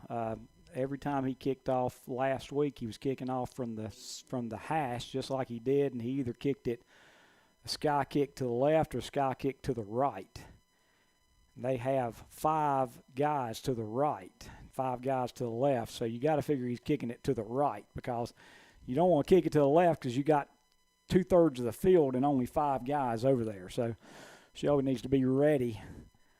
Need to walk some people up because I don't know that he can kick it back to the 10-yard line based on what we've seen thus far. Yeah, ball slipped off the tee. He's re-teed it, and you almost got to also think about the onside kick. Yeah. As they've got a tight 5 guys over there on the other side of that hash, and they've outnumbered Shelby 5-3. It is a deep kickoff. He kicks it to the 13 and out and across the 25, 30, and out to about the 37. Good return. Nice return by Jalen Petty. And so Shelby takes over in good field position. They lead 28-7 on the No Malarkey Mr. Sparky scoreboard. 3A playoff scores: Kings Mountain 14, West Charlotte 7, High Brighton 21, Concord 7, Crest 14, West Rowan 3, Dudley 28, Ledford 7, South Point 13, Pisgah 10, North Davidson 19, Hickory nothing, Statesville 28, East Lincoln 3, and Forest View 13, Parkwood 10. First and 10, Shelby at the 36. and play blown dead. Penalty flag on the field. Either a false start or somebody lined up off sides. We've yet to have a penalty accepted on Polk. They've got no penalties. Shelby with 5 penalties. Oh, they waved the flag off. All right, okay. So no flag, and Shelby has T.J. Griffin into the ball game at one of the receiver spots, along with Hamilton and Thompson to this side. Far side is Griffin and Williams, and it's going to be a handoff around the right side. Big hole, and I can't tell if that's Petty or Key until he stands up, but it's a CSI Mechanical first down run. And let's see who that is. I believe that's Key, 22. So Again, Shelby quickly over the ball. Ball's on the 47-yard line, 1st and 10. Shelby leads 28-7, wanting to answer that touchdown from Polk County. They'll try the left side, cuts back up inside. Going to have a holding penalty. He's going to bring this back, though. It's going to be a nice 10-yard gain, but they're going to get a holding penalty, and it's one of those awful holding penalties because it's going to be 4 yards in the backfield. So it's going to turn out to be one of those 14-yard holding penalties. And right after Key's first carry of the ball game went for 11 yards, and then the second one for 10 is going to actually be brought back, and it's going to be, like you said, Jeff, a 14-yard penalty. So Shelby's had a 15, a 5, a 15, a 15, an 11, a 5, and a 14. 7 penalties, I believe, on the Golden Lions. Somehow I missed that 5-yard penalty. I think it was on the PAT. That's right. Yep. That's right. In motion goes Thompson, and Lee's going to throw it. He's got time again. He's going way up top. He's got a man behind the defense. It's caught. Isaiah Bridges, touchdown, Shelby. No flags. 67 yards. And as you said, they're just out-athleting Polk. They're getting behind the defense, and they're giving Lee time to throw, and he has been, I would say, on the money tonight. Yeah, I just don't. It's been pretty awesome. Because again, he's not throwing 8-yard passes. I mean, he's throwing passes. His shortest pass in the air was probably about 8 yards, but you know he's thrown some deep balls, and they've been caught in stride. Yep. And that's his 4th touchdown pass of the night, and we're just in the second quarter.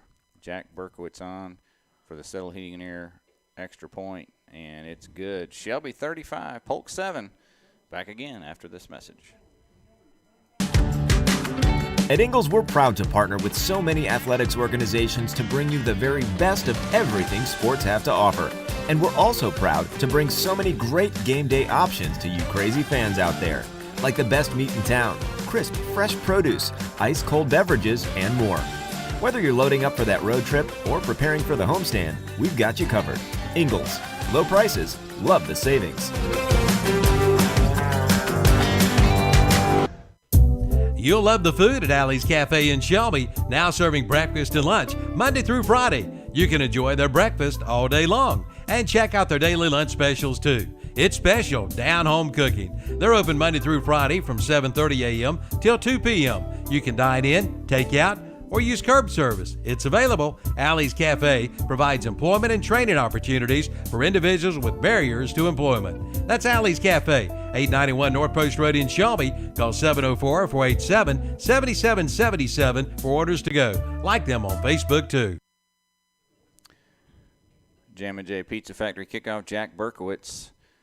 It's a pretty good one. It's going to be taken around the 6 and out across the 20, 25, and not much more. Flag comes in from the sideline, and usually you see that on the return team, but we'll see. Hasn't been a penalty on Polk thus far tonight, so it'd be nice to. It'd be interesting to see one. Return was that? And it is holding on Polk County for a 10-yard penalty.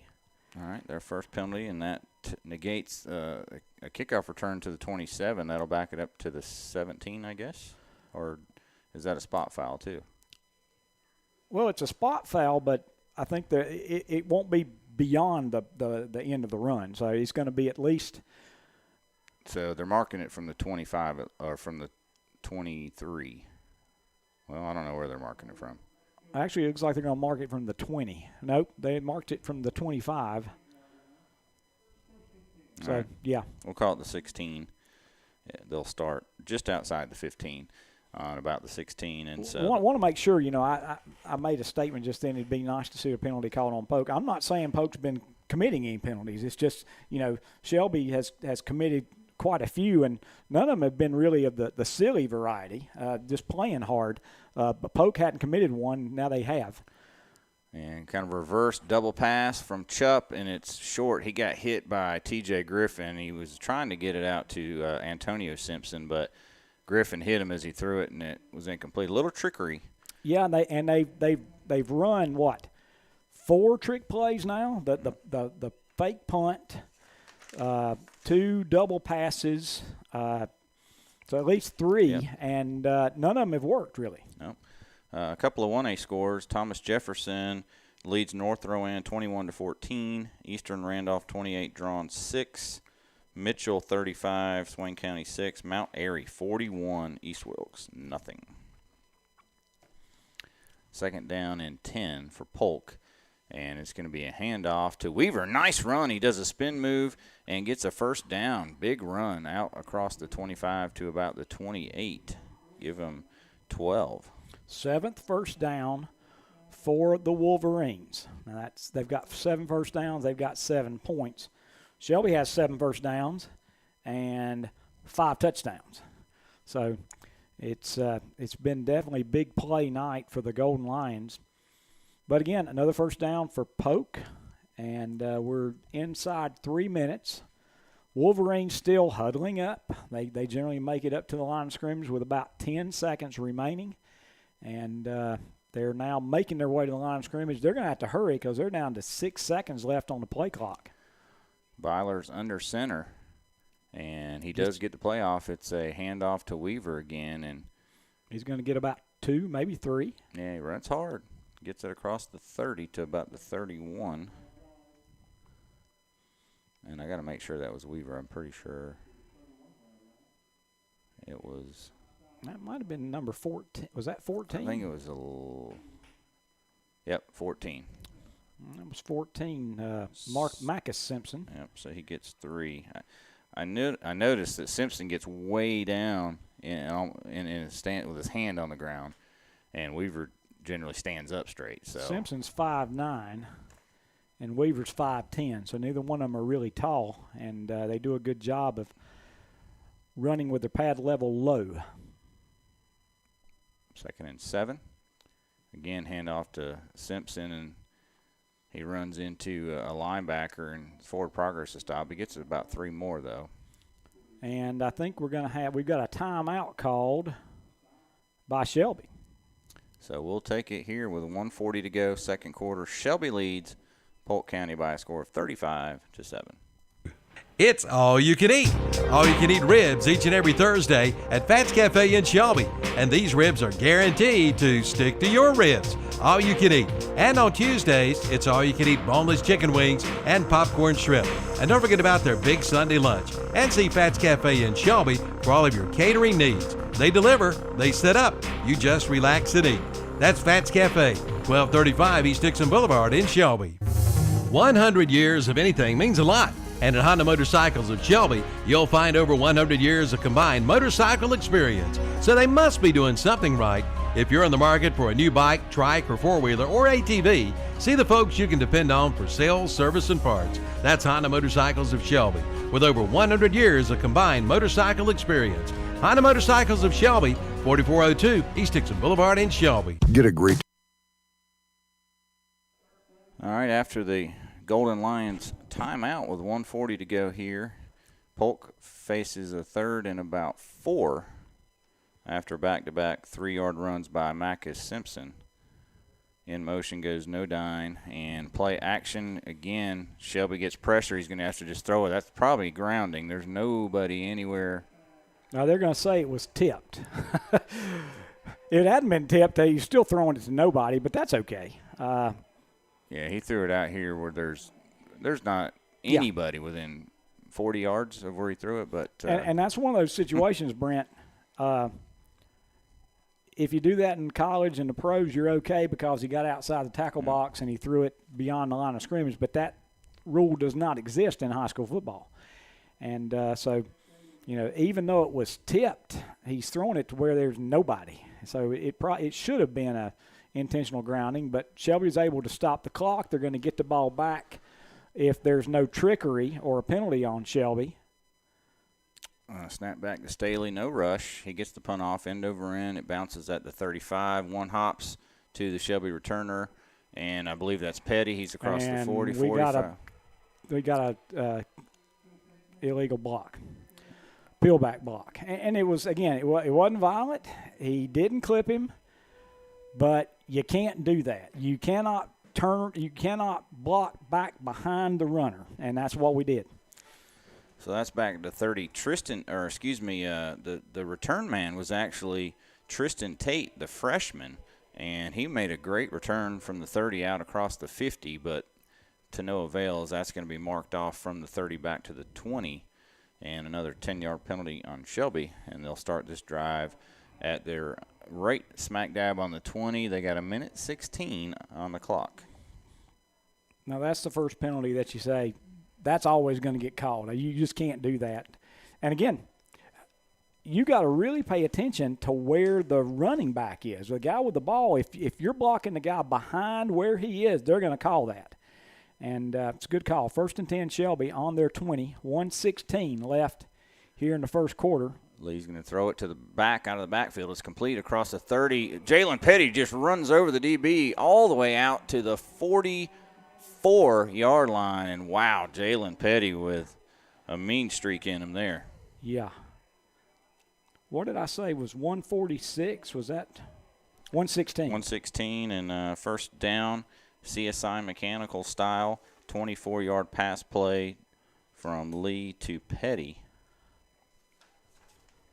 And now, just like that, the ball's at the 44-yard line with 1:07 to go. Lee's going to look, and he passes it out. It's complete to Bridges. There's a flag down, and Bridges has about 7 before he's swarmed. And this is going to be, it may be a legal formation or something. That It's either going to be a legal formation or we weren't set. Because what happened was the receiver wasn't sure he was all the way up on the line of scrimmage. He looked over there, and he stepped forward, and before he got set for a second, we snapped the ball. And again, that's a receiver trying to do the right thing. What you do is you look out to the linesman, and you say, I'm on the line of scrimmage, and then generally he nods at you. And apparently he didn't nod at him, so he wasn't on the line of scrimmage, so he stepped forward, but Dalen didn't see that he was stepping forward. So 5-yard penalty. 1st and 15 back to the 39.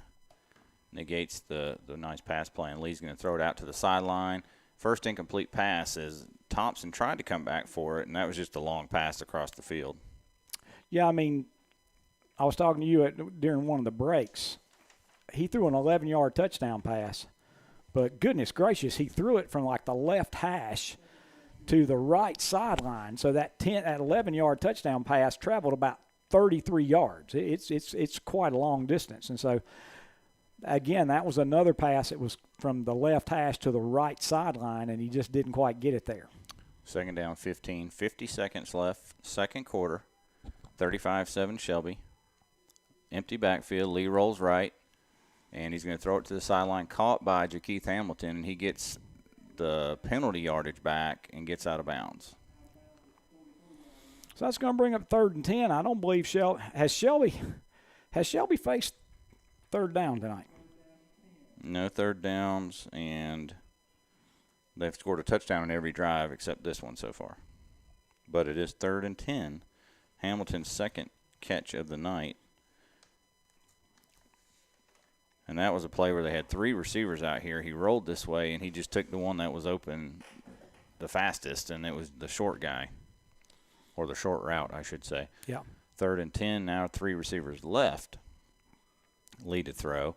He steps up in the pocket, gets rid of it. It's complete. First down to the 40, and trying to get out of bounds, and he does, is Demetrius Thompson.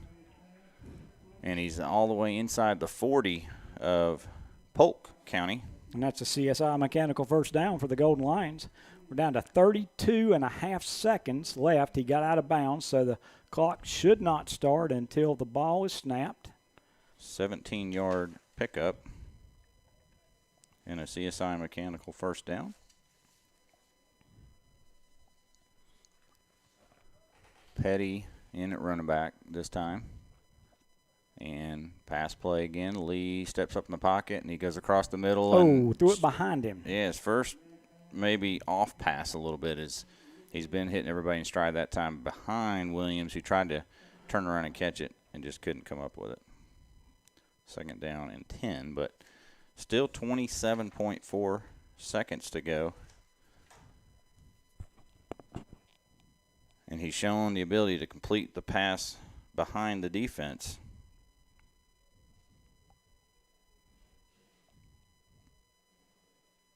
See if I can get a couple of scores.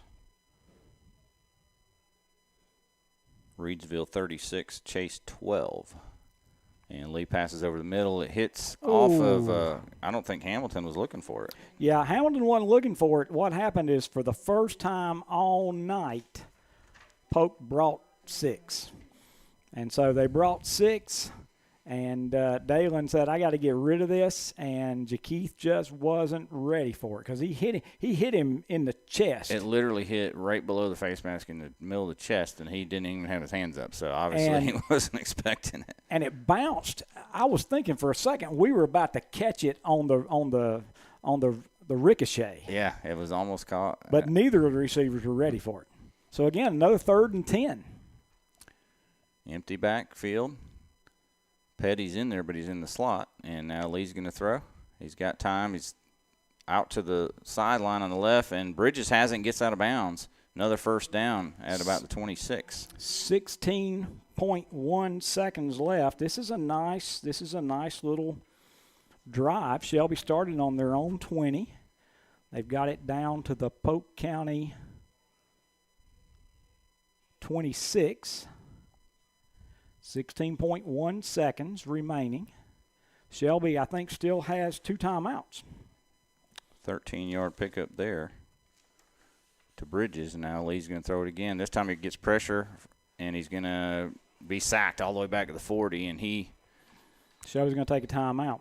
Yep, that was probably the first bad decision he's made tonight. He just kept running backwards, and he had a couple of chances to throw it, and he pump faked, and then he just ran out of time. Sacked back at the 39. So that's a loss of about 13.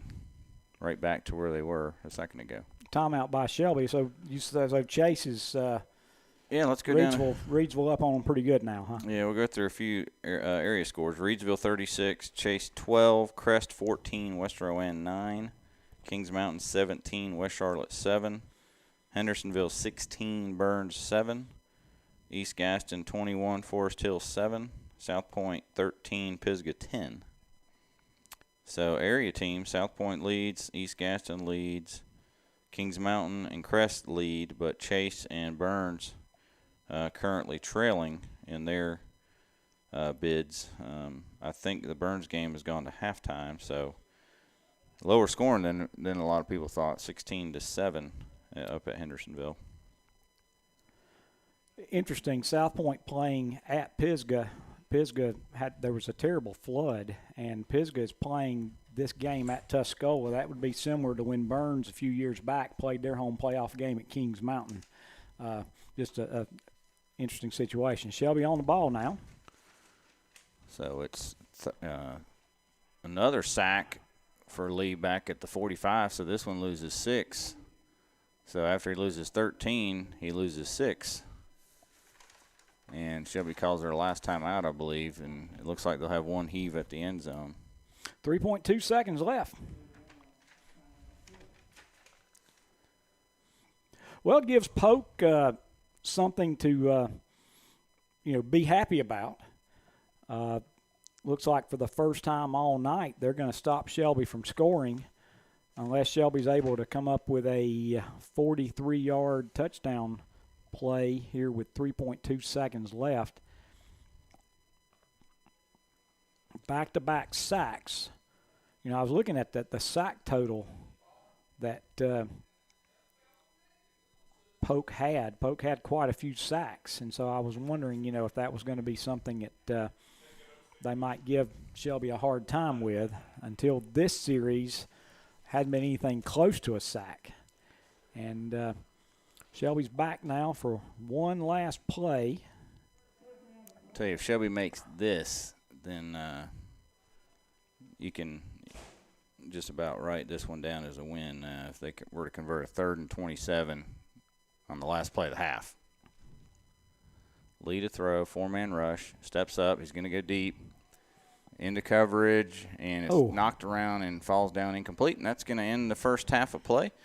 And the halftime score is 35-7 Shelby on our Mr. Sparky scoreboard, and we're going to take a 3-minute break. We'll come back with our Carter Chevrolet halftime show. Again, Shelby 35, Polk County 7. Deal on versatile Kubota equipment today, like Kubota BX and L Series compact tractors, part of our under 100 horsepower tractor lineup rated #1 for reliability, Z Series mowers, and Sidekick utility vehicles. Stop by your local Kubota dealer today. Bring home the Kubota BX 2380 tractor for 0 down, 0% APR for up to 60 months, now through December 31st. See us or go to KubotaUSA.com for more details. Your Kubota dealer is Parker Farm Service, 126 Bessie Drive in Kings Mountain. Shope Shoes in Shelby has all the top men's and women's safety footwear brands: Red Wing, Wolverine, Timberland, Ariat, and more. Come in for a free foot scan. Then let them direct you toward one of 4 Atrax orthotic inserts, customized to your foot comfort and needs. To help you get up and go, check out their great athletic brands: Gravity Defier, Brooks, and New Balance, plus popular hiker brands like Marilyn King. And check out their new women's summer sandals. Shope Shoes, 1843 East Dixon Boulevard in Shelby. Open Monday through Saturday, 9 to 7, Sunday 1 to 5. Call 704-482-8653. Wind Supply of Shelby provides the local plumbing and electrical contractors of Shelby and the surrounding area with the most profitable solutions for supplies and services. They have a dedicated team of experts and top name products like Delta, Moen, American Standard, A.O. Smith, Renai, Gerber, Milwaukee, Goulds, and more. Visit the showroom soon and see how you can keep your kitchen exciting. That's Wind Supply of Shelby, located at 208 West Dixon Boulevard in Shelby, and online at windsupplyinc.com. For all your janitorial and cleaning supplies and disposable paper products, see Webb Chemical and Paper Company in Shelby. You'll find great prices and great service, and you can purchase products in bulk. Family owned and operated for over 40 years. Their friendly, helpful staff will assist you with all your janitorial and paper product needs. Webb Chemical and Paper Company is conveniently located at 2500 West Dixon Boulevard in Shelby, Highway 74 West. Stop by and see them today or call 704-482-4331. Webb Chemical and Paper Company, 2500 West Dixon Boulevard. Check them out at their website at webchemicalandpaper.com. Don't let bad plumbing drive you plumb crazy. Call the plumbing experts. That's Olmsted Plumbing in Forest City. Sure, they can clean your drain or even do a camera inspection for sewer line and replacement. But did you know they have water treatment systems and water heaters? From residential to commercial, they do it all. Give them a call at 828-245-7302, 828-245-7302. And they also have employment opportunities. Call Olmsted Plumbing at 828-245-7302 and like them on Facebook too. S&M Sports Shop is your dealer for Under Armour sports apparel in Cleveland County. Come by and see the selection of Under Armour shirts, shorts, shoes, socks, and sunglasses.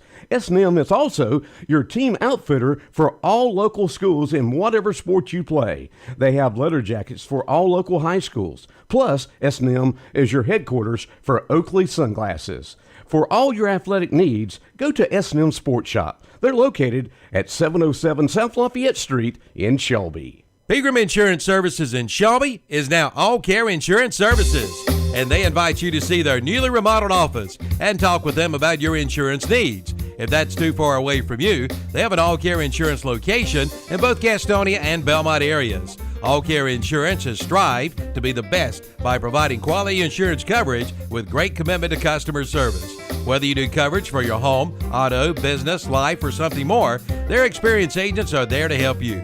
Visit one of their convenient locations, 220 West Dixon Boulevard in Shelby, 4515 Wilkinson Boulevard in Gastonia, and 7005 Suite E Wilkinson Boulevard in Belmont. That's All Care Insurance Services. Get the fire you desire at Future Energy Company in Shelby. Get ready for winter weather with your new Monessen or Low-Pi gas logs or inserts. And see them today at Future Energy Company. And there's plenty of tailgate and or backyard cookouts to be done. See the Green Mountain Pellet Grills or the Big Green Eggs. And see the Badland Series from Big Frig Coolers. All at Future Energy Company, 130 West Graham Street in Shelby. Online at futureenergyco.com. No matter what you need to keep your home cool and comfortable, Settle Heating and Air has it.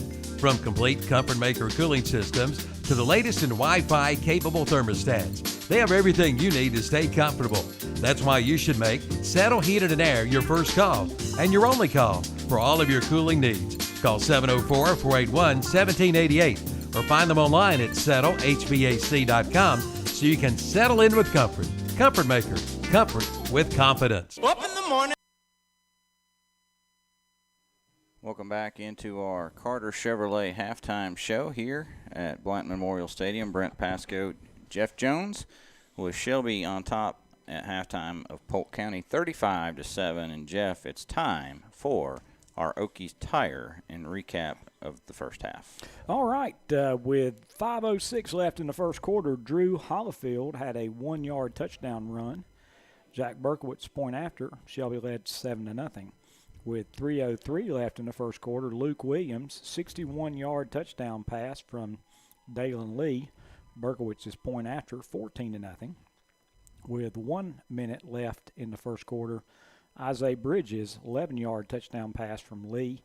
Berkowitz's point after made it 21-0. Shelby led 21-0 at the end of the first quarter. And actually that was with no time remaining. Can't read my handwriting there. The last play of the first quarter. So Shelby led 21-0 at the end of one quarter. Second quarter with 8:30 remaining, Demetrius Thompson, a 66-yard touchdown pass from Lee. Berkowitz's point after made it 28-0. With 4:34 left in the second quarter, Stephen Chupp, a 14-yard touchdown pass from Byler. Nodine with the point after, and Polk was on the scoreboard. Shelby led 28-7. With 3:34 left in half, Isaiah Bridges with a 67-yard touchdown pass from Lee. Berkowitz's point after made it 35-7. And Shelby got the ball one more time and ran out of time. And so the halftime score, Shelby leads 35-7 over the Polk County Wolverines. A couple of stats that I have, Shelby has 10 first downs. They have been guilty of 9 penalties for 95 yards. And Polk has 7 first downs, and they have been guilty of 1 penalty for 10 yards. And it's been pretty much all Shelby. I guess, if I'm coaching Polk, I'm going to talk that, from 6 minutes left in the second, from the last half of the second quarter, Polk County has played much better. In fact, it's tied 7-7. In fact, Shelby scored with 8:30 left in the second quarter, so they can say for the last 8:30 of the second quarter, it's 7-7. And they got their first stop defensively, and they got 2 sacks on Dalen Lee. And, of course, if I'm coaching Shelby, I'm saying the same thing. It's really one of those situations you always worry when you get off to that start. And I didn't really want to talk that much about how perfect Dalen had been because you knew he couldn't stay perfect like that. But it's been quite. I'll tell you what, it's been pretty amazing to watch. It's been like clockwork. Shelby has just totally dominated this game. In fact, it's almost surprising that they're only up by 4 touchdowns. Yeah, they've scored quickly, and I'm going to go over some stats, and you can see just how dominant Shelby's been. We'll start with Polk County, though. The visitors, and passing, it's Casey Byler, 4 of 10 for 27 yards and 1 touchdown. Angus Weaver and Stephen Chupp are both 0 for 1 passing, so 4 for 12 for 27 yards overall. Receiving, Stephen Chupp has 1 catch for 14 yards. It was a touchdown. Jacob Knighton had 1 catch for 7 yards. Antonio Simpson, 1 catch for 6 yards. And Angus Weaver had 1 catch for 0 yards. Rushing, Weaver led the way with 8 carries for 25 yards. Macus Simpson had 2 carries for 22 yards. Casey Byler, the quarterback, 2 carries, 11 yards. Jacob Knighton, 2 carries for 8 yards. And Stephen Chupp, 2 carries for 6 yards. Overall, that's 72 rushing yards on 16 carries with 27 passing yards on 12 attempts for a total of 99 yards for Polk County. For Shelby, rushing, Jalen Petty, 5 carries for 21 yards. Bryson Key, 1 carry for 11 yards. Drew Hollifield, 2 carries for 1 yard and a touchdown. And Dalen Lee, 2 for minus 17 sack yardage. So Shelby was 16 net yards on 10 carries and a touchdown. Passing, Lee is 12 of 16, 393 yards, 4 touchdowns. And, yes, that's in 2 quarters of play. Receiving, Isaiah Bridges leads the way with 4 catches, 135 yards, 2 touchdowns. Luke Williams with 2 catches for 90 yards and a touchdown. Demetrius Thompson with 2 catches for 83 yards and a touchdown. Jakeith Hamilton with 2 catches for 50 yards. And Jalen Petty with 2 catches for 35 yards. Shelby with 393 in the air, 16 on the ground, 409 total yards. Big offensive output for Shelby. So 409 to 99.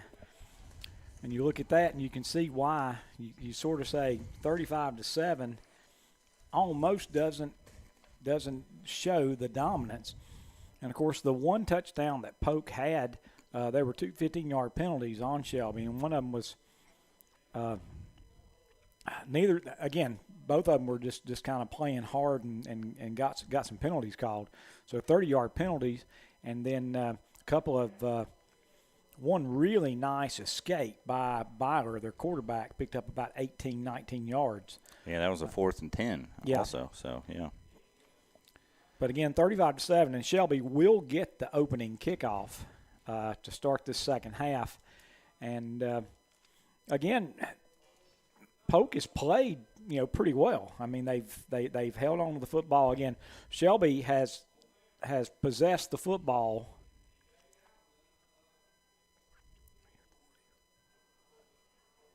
for 7 minutes. So 7 out of 24. So they've held it for 7 minutes. Polk's had it for 17, and but Shelby's had the ball 6 times, 5 touchdowns, and then ran out of time at the end of the first half. So it's really been a dominant game for Shelby thus far. Yeah, Golden Lions will get the second half kickoff as they deferred to the second half on the opening coin toss, and trying to get a couple of scores from some area teams. Again, Reidsville continues to lead Chase 36-12. Crest leads West Rowan 21-9. Kings Mountain over West Charlotte 17-7. East Gaston 21, Forest Hills 14. Hendersonville 16, Burns 7. South Point now trails Pisgah 17-13. And we'll try to get a few more scores. I believe Thomas Jefferson tied 21 all with North Rowan. And Kevin just sent me a few more scores. Robbinsville leads Cherokee 25-0. Salisbury 28-0 over Bunker Hill. Maiden 34-0 over West Lincoln, and Statesville over East Lincoln 35-3. So looks like Statesville has got East Lincoln's number this year. Won that first game, fairly large margin, although not as big a margin as this 35-3 lead they have currently. Let's take one more break here on our Carter Chevrolet halftime show as we're nearing the second half of play. We'll take another break from our sponsors. We'll be back after this. Back to school brings many things. Things like increasing your knowledge, meeting new friends, and unfortunately some sniffles, allergies, and coughs. Be ready. Professional Pharmacy in Bowling Springs has your basic back-to-school healthcare products. Just talk with one of their friendly professionals. They'll be more than happy to answer any question you may have. Professional Pharmacy, 128 North Main Street in Bowling Springs. Call 704-434-9897 today, where you get the service you deserve from neighbors you can trust. If we all could be like a termite, that's right, like a termite. See, termites don't receive a stimulus check, nor do they receive an unemployment check. But one thing they do, they work 24 hours a day, 365 days a year. They never take a day off, and they could be working in your home right now. It's time to find out and put them out of work by calling H&H Pest Control and Waterproofing at 704-482-2847. Get your free inspection today. H&H Pest Control and Waterproofing. Online at hhpci.com. Like them on Facebook too. If you've recently got a letter from your insurance company saying you must see one of the large pharmacy chains for your prescriptions, we want you to know that is not necessarily true. Medical Arts Pharmacy in Shelby invites you to come by and talk with Carter or one of their professional pharmacists about your prescription needs. Chances are you can continue getting yours from your local hometown pharmacy. That's Medical Arts Pharmacy, 108 East Grover Street in Shelby. Call 704-487-8068 today. Since 1986, Witherspoon Insurance Agency in Shelby has been serving families across Shelby and Cleveland County. And today, Wayne Witherspoon continues the tradition of bringing you the best insurance at the best possible price. With names like The Hartford, Safeco, Progressive, National General, and Travelers. Drop by the office today at 125 North Lafayette Street in Shelby and talk with one of their friendly hometown agents. Witherspoon Insurance Agency, your independent insurance agency since 1986. Clay Barnett Funeral Home in Shelby gives you 5 reasons to choose acclimation over cremation. Acclimation is a gentle, dignified process. It is a flameless process that uses 95% water instead of fire. 20% more ash remains are returned to the family. It is a green process with no emissions or harmful greenhouse gases. And acclimation prices start at $19.95. Consider acclimation, exclusively offered by Clay Barnett Funeral Home. Online at claybarnett.com for locations at 303 Pfeiffer Road in Kings Mountain and 1401 West Dixon Boulevard in Shelby. It's third down and 22 yards to go. Now, that's a tough situation for any team, and not having your taxes done properly is a problem for you. That's when you call on Kimberly Spicer, CPA and public attorney. She has the team you can count on. She can assist you with your small business and your tax preparation. In Shelby, call 704-482-4358. And in Forest City, dial 828-245-8351. Kimberly Spicer, CPA and attorney. 214 North Morgan Street in Shelby and at 118 East Main Street in Forest City. Hello, I'm a truck. And it's time to go trucking. At Iconic Motor Company in Shelby, they have the trucks like a 2018 Chevrolet Silverado 2500 HD, a 2019 GMC Sierra 1500 Denali, a 2020 GMC Sierra 1500 SLT, or a big 2017 GMC 3500 HD Denali, plus Rams, Toyotas, Tahoes, and SUVs, and get an engine lifetime warranty on any unit under $60,000. At Iconic Motor Company of Shelby, 325 West Dixon Boulevard in Shelby, online at iconicmotorcompanyofshelby.com. Is flooring in your remodeling or building plans? Then go see John Strickland at Bowling Springs Carpet and Tile, 137 North Main Street in Bowling Springs. They're your full-service flooring center with a great selection of quality brands. Flooring by Mannington, Thelma Core XL, and the new waterproof Mohawk Rev Wood. Carpeting by Mohawk, Shaw, and Southwind. Hardwood flooring by Somerset and Shaw, and luxury waterproof vinyl plank and tile. Check them out today. Open Monday through Friday, 10 to 5:30, Saturday 10 to 1, or by appointment. Call 704-434-9019. It's time to get your home and yard fixed up for the holidays. And fix-up time starts at Hometown Hardware, downtown Kings Mountain. Go by and see Kyle and Howard today. They have everything you need for home repair. And get that yard in shape with grass seed, lime, and fertilizer. You'll find fall plants and mums. Brighten up your home with a fresh coat of paint. And get your home winterized too. Caulk it up. See Hometown Hardware, 110 South Railroad Avenue in Kings Mountain. The Transportation Administration of Cleveland County continues to operate TAC, Cleveland County Transit and Reach. The Cleveland County Transit route will continue to be free to ride until further notice. The office is closed to visitors. For more information, call 704-482-6705. Again, 704-482-6705. For schedules and times, visit taxshelbync.com. That's taxshelbync.com. Drivers clean and sanitize their vehicles. All right, that's going to do it for our Carter Chevrolet halftime show, and we're just about ready for a Jammin' Jay's Pizza Factory kickoff here to start the second half. Jeff, Shelby leads 35-7, and 24 minutes of football to go, and if Shelby can keep playing like this, they'll move on to the third round. And as a coach, the one thing you worry about, you get a big lead, and you go in at halftime, and you do all the talking as a coach about play it like it's 0-0 and all this kind of stuff. But then you still worry just a little bit about are we satisfied? Are we thinking that we're just if we just walk out there we can continue this? So let's see what Shelby does here with the football. And there's the kickoff taken at the 20 by, I think that's Tristan Tate. He's broken one tackle, and he's across the 30 to about the 32, and the freshman with a nice little return. Yes, it was. And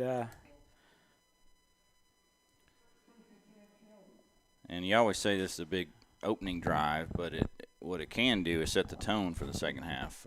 If Shelby can put a nice drive together here or get a big play. And they've got Jalen Petty actually split all the way wide, and then they've got two stacks of receivers in tight. So interesting lineup. They're going to throw it quickly out to Luke Williams, complete, and he's down the sidelines. He did step out of bounds. Yeah, he was running to the end zone, but he's out of bounds at the 49 of Polk County. It's really there's no answer for Polk. When Shelby gets into empty, the only answer they could have is if they could put an inordinate amount of pressure on the quarterback. But it's just not possible. Shelby has so much more speed. Now, here, all right, look at what Polk's in now. Polk is in straight man all the way across. 5-man front. They're going to run it with Petty, and he gets 3. And the thing to keep in mind, when you make a team go man-to-man and you spread them out like that, you get 3 good blocks in the middle, and you end up with the 98-yard touchdown run like we had against Burns. Yep. Because there's no middle safety. Second down, 7 from the Polk 46, just about 40 seconds into the second half. Again, you see Polk is straight up. I think they're dropping into a zone. And now Lee's going to put it up, and he's got a man behind the defense. He's underthrown it, and coming back to make the catch, I believe, is Jakeith Hamilton. Yeah, so now he's underthrown 2 balls. And, again, Jakeith was running wide open. And I don't know if that ball – it looked almost as if it might have slipped out of his hand. Yeah, that's what I was thinking. It had that look to it. And they're going to mark it at the 16. So that's a 30-yard pickup. That's 2 CSI mechanical first downs already for the Golden Lions. We're 10:44 left here in the third quarter. Now quick pass out to Bridges. He's at the 15. He slips down. He was trying to put a move on, and – yeah, he was getting ready to cut back inside, and he slipped and picked up 4. And it's kind of a shame because he slipped and nobody was within 5 yards of him, and he only got 4 yards. So they mark it where? At the 13. 13, okay. Second down. Shelby in the pistol. Hadn't seen him in the pistol much this year, Brent. And now they shift out of it. And we're guilty of movement again. And Weaver came on the blitz. Dalen rolls right, throws the touchdown pass. However, it's going to come back. That was a situation, again, where the slot back stepped back. And when he stepped back, we snapped the ball. You have to be set for a second. And it doesn't matter whether you're going forward or backwards. if you stop. Now, you can come in motion and be running when the ball snapped, but you can't step forward and you can't step backwards and stop. If you step backwards and stop, then you have to be set for a second. So that'll be a 5-yard penalty marked off. And should be about a 2nd and 12, maybe. Yeah, I think we only got 3 yards on that pass. So I thought it was going to be 4, but I had a hard time seeing exactly where the box was. So 2nd down 12, and the ball's back at about the 18. Polk showing a blitz by the linebackers. 3 bunched receivers left, and they bring it. And Lee looks that way, and he throws it complete. And the ball is loose, and I think Polk's going to may have it. And that was Thompson, I think, caught it and was trying to reach for extra yardage. And as he was trying to fight for it, he coughed up the football. And that is the first turnover. And he's slow to get up on top of that. And that was one where they were nearly had blown it dead for his progress being stopped, but they didn't. And then the ball came out, and he's still down. So I'll tell you what, we'll take a timeout as well on the turnover. We'll be back after this injury timeout. Every route. Celebrating lives and healing grieving hearts. That's the theme of the Stamey Tysinger Funeral Home and Cremation Center in Falston and the Stamey Cherryville Funeral Home on Dixie Street in Cherryville. Their staff is committed to providing your family with the highest quality care and service in your time of need. For more information, visit the websites at StameyTysingerFuneralHome.com and StameyCherryvilleFuneralHome.com, both giving you the gift of comfort for you and your family. 4 generations. Now think about that. 4 generations of serving our area, providing understanding, care, and comfort to help you through a difficult time. That's Cecil M. Burton Funeral Home and Crematory. That's over 90 years of experience, knowledge, and tradition. Their staff takes pride in the professionalism your family will receive. Cecil M. Burton Funeral Home and Crematory, 106 Cherryville Road in Shelby. Online at CecilMBurtonFuneralHome.com. Call 704-480-8383.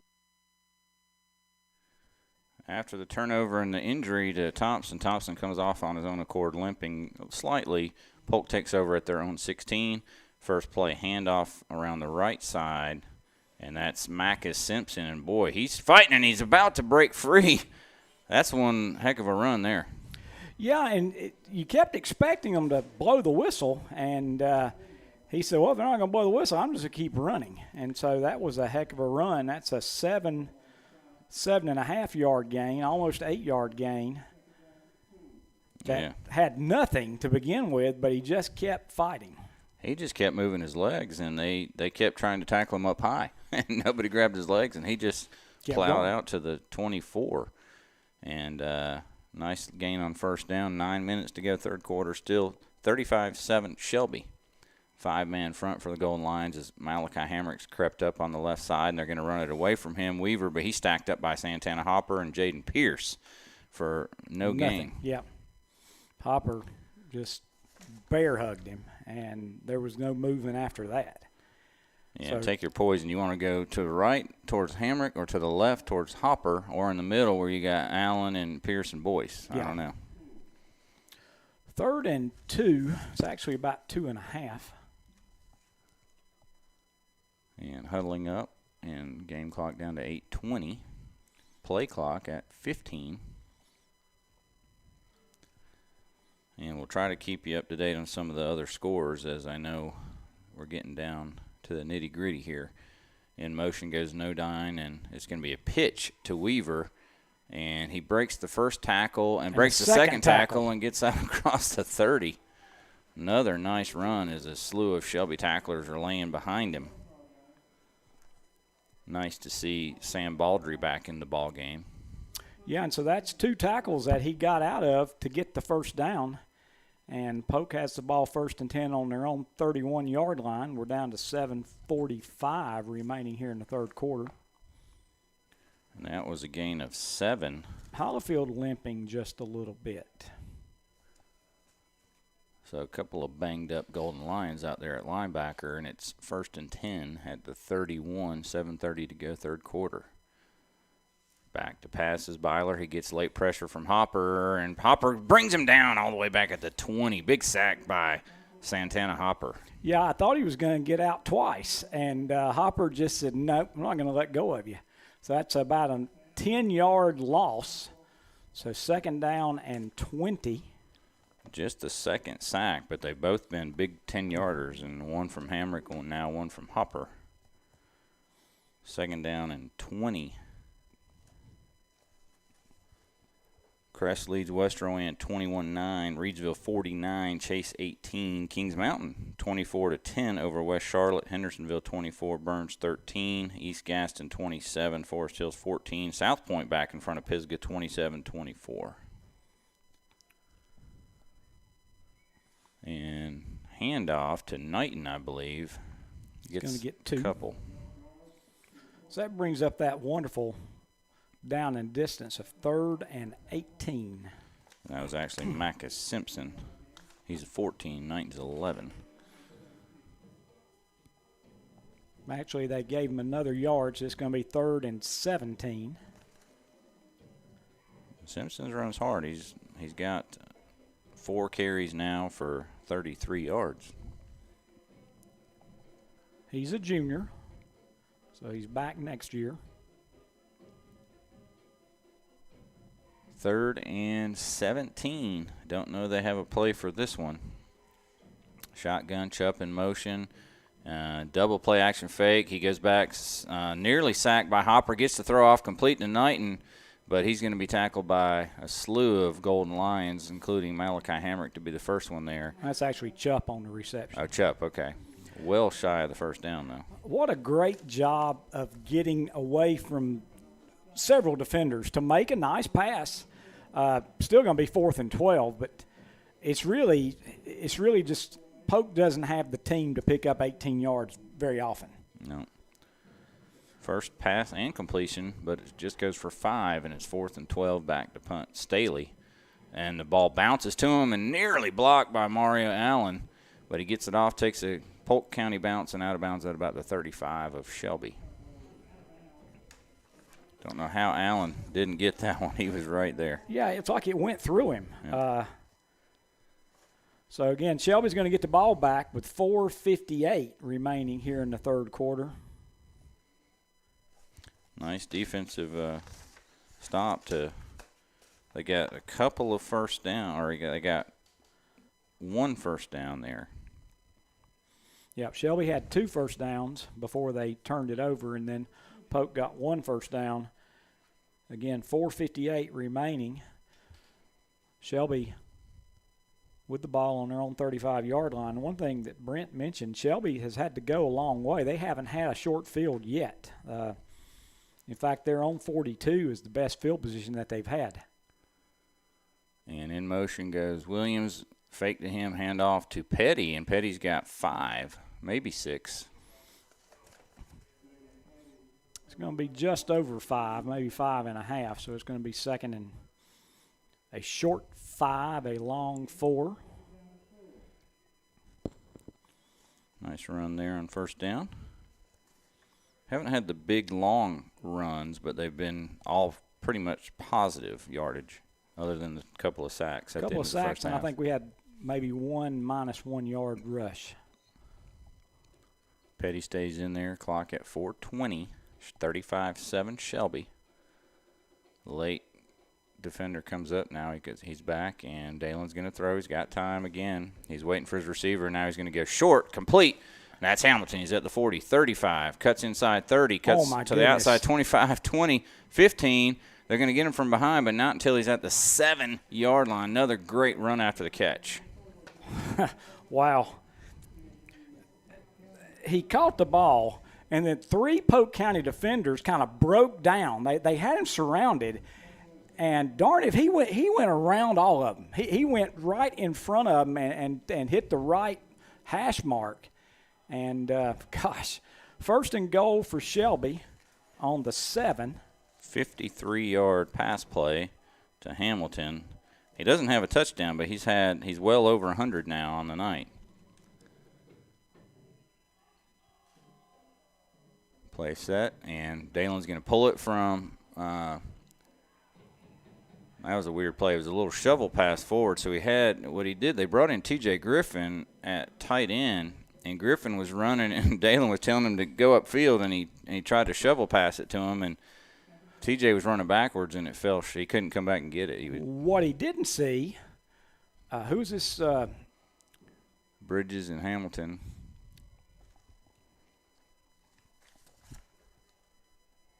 Bridges kind of standing over on the numbers, and he could have tossed it out to him, and he could have walked in. 2nd and 7. 2nd and goal from the 7. And now it's going to be a handoff to Petty, and he's up near the goal line and into the end zone for the touchdown. Jalen Petty from 7 yards out. And Shelby on the scoreboard for the first time here in the second half with 3:18 left in the third quarter. They're up 41-7, pinning this Settle Heating and Air point after. First touchdown of the night for Petty. He's had a solid night. He's caught a couple of passes, and he's rushed it now 8 times. Luke Williams to hold. Jack Berkowitz for the PAT. Touchdown sponsored by Numbers Tax and Bookkeeping. Hold and kick is good, and Shelby leads 42-7 on the No Malarkey Mr. Sparky scoreboard. Back after this message. If you're ready to make the great escape, do it with the #1 brand on the water. Yamaha Wave Runners are the most premium personal watercraft on the market, with industry-first features and exciting new products like the all-new 2021 VX Series with audio packages, the most-anticipated Superjet, and the new race-ready GP Series. This is Wave Runner country. See one today at Full Throttle Power Sports, located at 100 Indian Walk off I-85 in Lowell. You'll be first on race day with a stop at Kings Mountain Auto Supply, 904 West Gold Street in Kings Mountain. You'll find a full line of auto parts. They've got it all, and they even carry racing fuel. So before you head out to the track, get your racing fuel from Kings Mountain Auto Supply. Give them a call at 704-739-0391. In addition to great prices, you'll get friendly and knowledgeable service as well. Kings Mountain Auto Supply, 904 West Gold Street in Kings Mountain. Open Monday through Friday from 8 till 6, Saturdays 8 till noon. Like them on Facebook, too. Jammin' Jay's Pizza Factory kickoff for Jack Berkowitz. Shelby leads 42-7 on the scoreboard, sponsored by No Malarkey Mr. Sparky.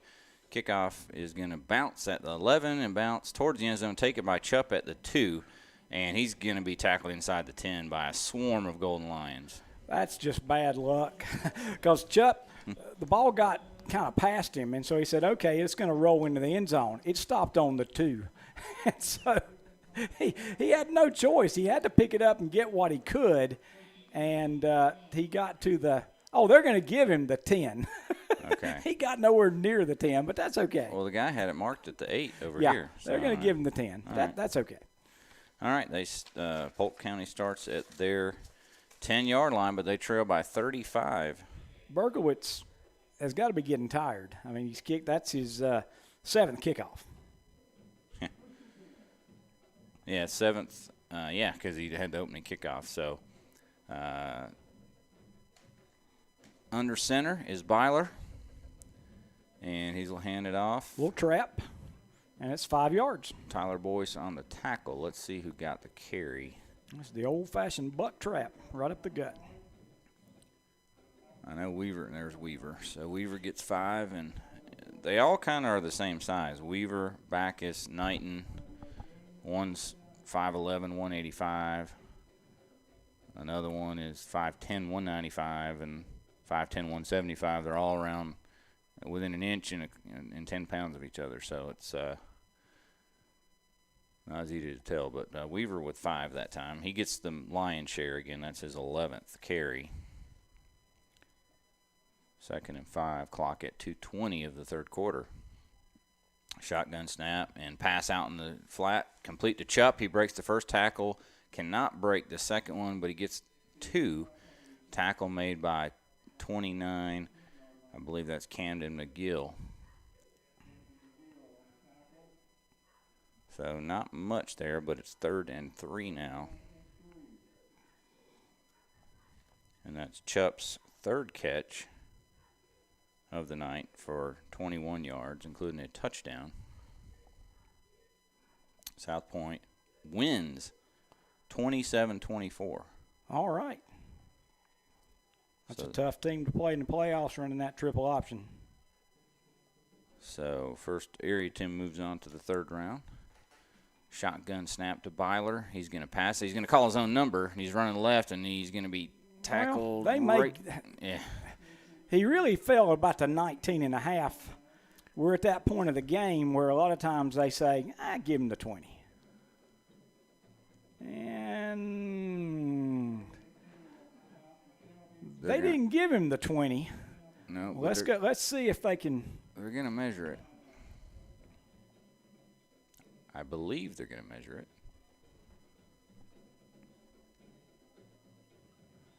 See if I can get a couple of scores here while we wait for them to measure. Reedsville 49, Chase 18, Crest 21, Western Wind 15. So that one's tightened up a little bit. Hendersonville's pulling away from Burns 31-13. East Gaston 27, Forest Hills 21. And as I said, South Point final 27-24 over Pisgah. So they take down the number 1 seed. And just short of the line to gain. So it's going to be 4th and maybe a third of a yard, a foot, a couple of feet maybe.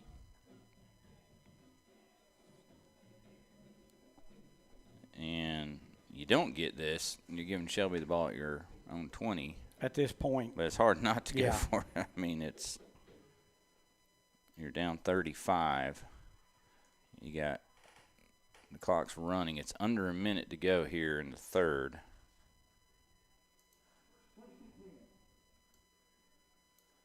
Actually, now they're calling it 1st and 10. Wow, they gave him 1st and 10. Okay.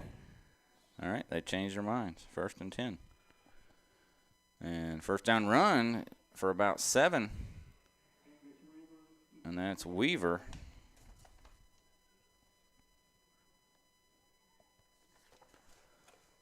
Out to the 28 and give him 8.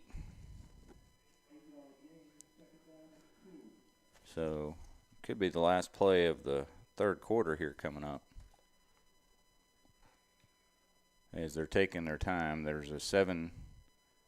They can run this all the way down, and they're going to do that. So after 3 quarters of play, Shelby 42 and Polk County 7. We'll be back after this break for fourth quarter action here in the second round of the 2A state playoffs on our West End Sales broadcast. Shelby 42, Polk County 7. Are you planning to remodel your home, or maybe you're considering building a brand new home? Either way, see Willis Flooring in Shelby with hardwoods, plus laminates and sheet vinyl, vinyl plank, Cortec flooring, plus carpet by Mohawk, Shaw, and more. Also shower doors, glass and quartz and granite and marsh cabinet, and one of the largest selection of tile in this area. Willis Flooring, 2247 Kings Road in Shelby. Call 980-404-0965. Like them on Facebook too. Are you ready to tackle your banking needs? Home Trust Bank's team of expert advisors and lenders want to be your teammate. We want to hear your story, learn your aspirations, and assist you with financial needs, and provide options that are tailored to you. With a wide range of personal, mortgage, and commercial services, you will discover all your banking needs under one roof with a local and personalized touch at Home Trust Bank. Score big with Home Trust Bank. Ready for what's next. Member FDIC, Equal Housing Lender.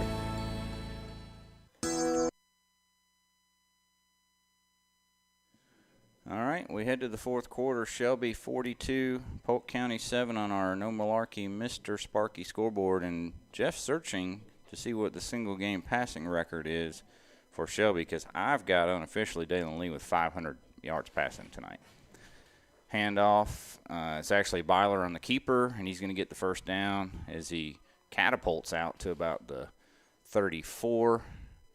Needed just 2, gets about 5 or 6.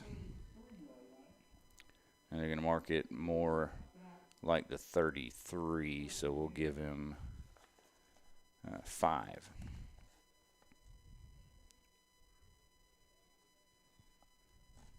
And another first down for Polk. fresh set of downs. Clock continues to run, and they'll probably be content with Dalen not getting any more than 500 yards if they can hold on to the ball for a while.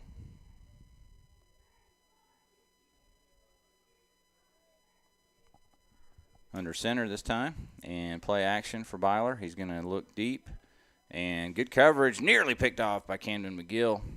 Intended for Chupp, a little high. Now Shelby's got some new players in there. Cameron Tate is at safety. Tristan Tate is also at safety. There are a couple of JV players that were brought up, getting some action. Number 40, Joe Garnett, is in at linebacker, along with freshman Nick Norris and senior Hunter Lee.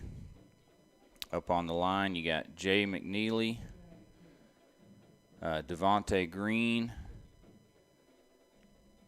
So you got almost a whole new defense in there right now. And shotgun, high snap, handoff around the left side to Weaver. He's going to get about 6 or 7. Yep, going to get 7. Okay, highest team single game passing yards against East Burke in 2015, 532. Okay. I don't know if we're going to get it back to throw anymore, though. Yep. 7-yard gain for Weaver. Also in is number 90, which I think is Nydrian Wood. And it is. So he's in on the defensive line. And I can't get the 4th player. I'll try to figure out who that is. And handoff to Weaver. He's picking his way for a first down, and he's across midfield and into Shelby territory and out of bounds at the Shelby 45.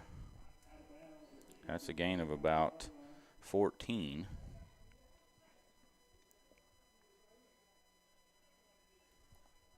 Actually, let's call it 15. And another first down for the Wolverines. Nice little drive they're putting together here. Yes, it is. And, of course, again, as you mentioned, Shelby getting a lot of young people in there to play. All right. 28-15 Crest leads West Rowan. And handoff around the left side, and this time it's Simpson, Macus Simpson. He's got another big run. He's inside the Shelby 30. Late flag comes in. Could be a face mask as he gets to the 28, which is a pickup of 17.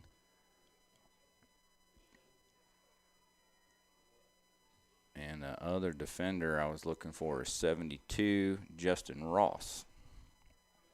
Also in is 27, Antoine Walker at cornerback, and 25, Jaquez Davis, and it is a face mask. So it's a 17-yard run for Simpson, plus a penalty. Penalty all the way down to the 14-yard line.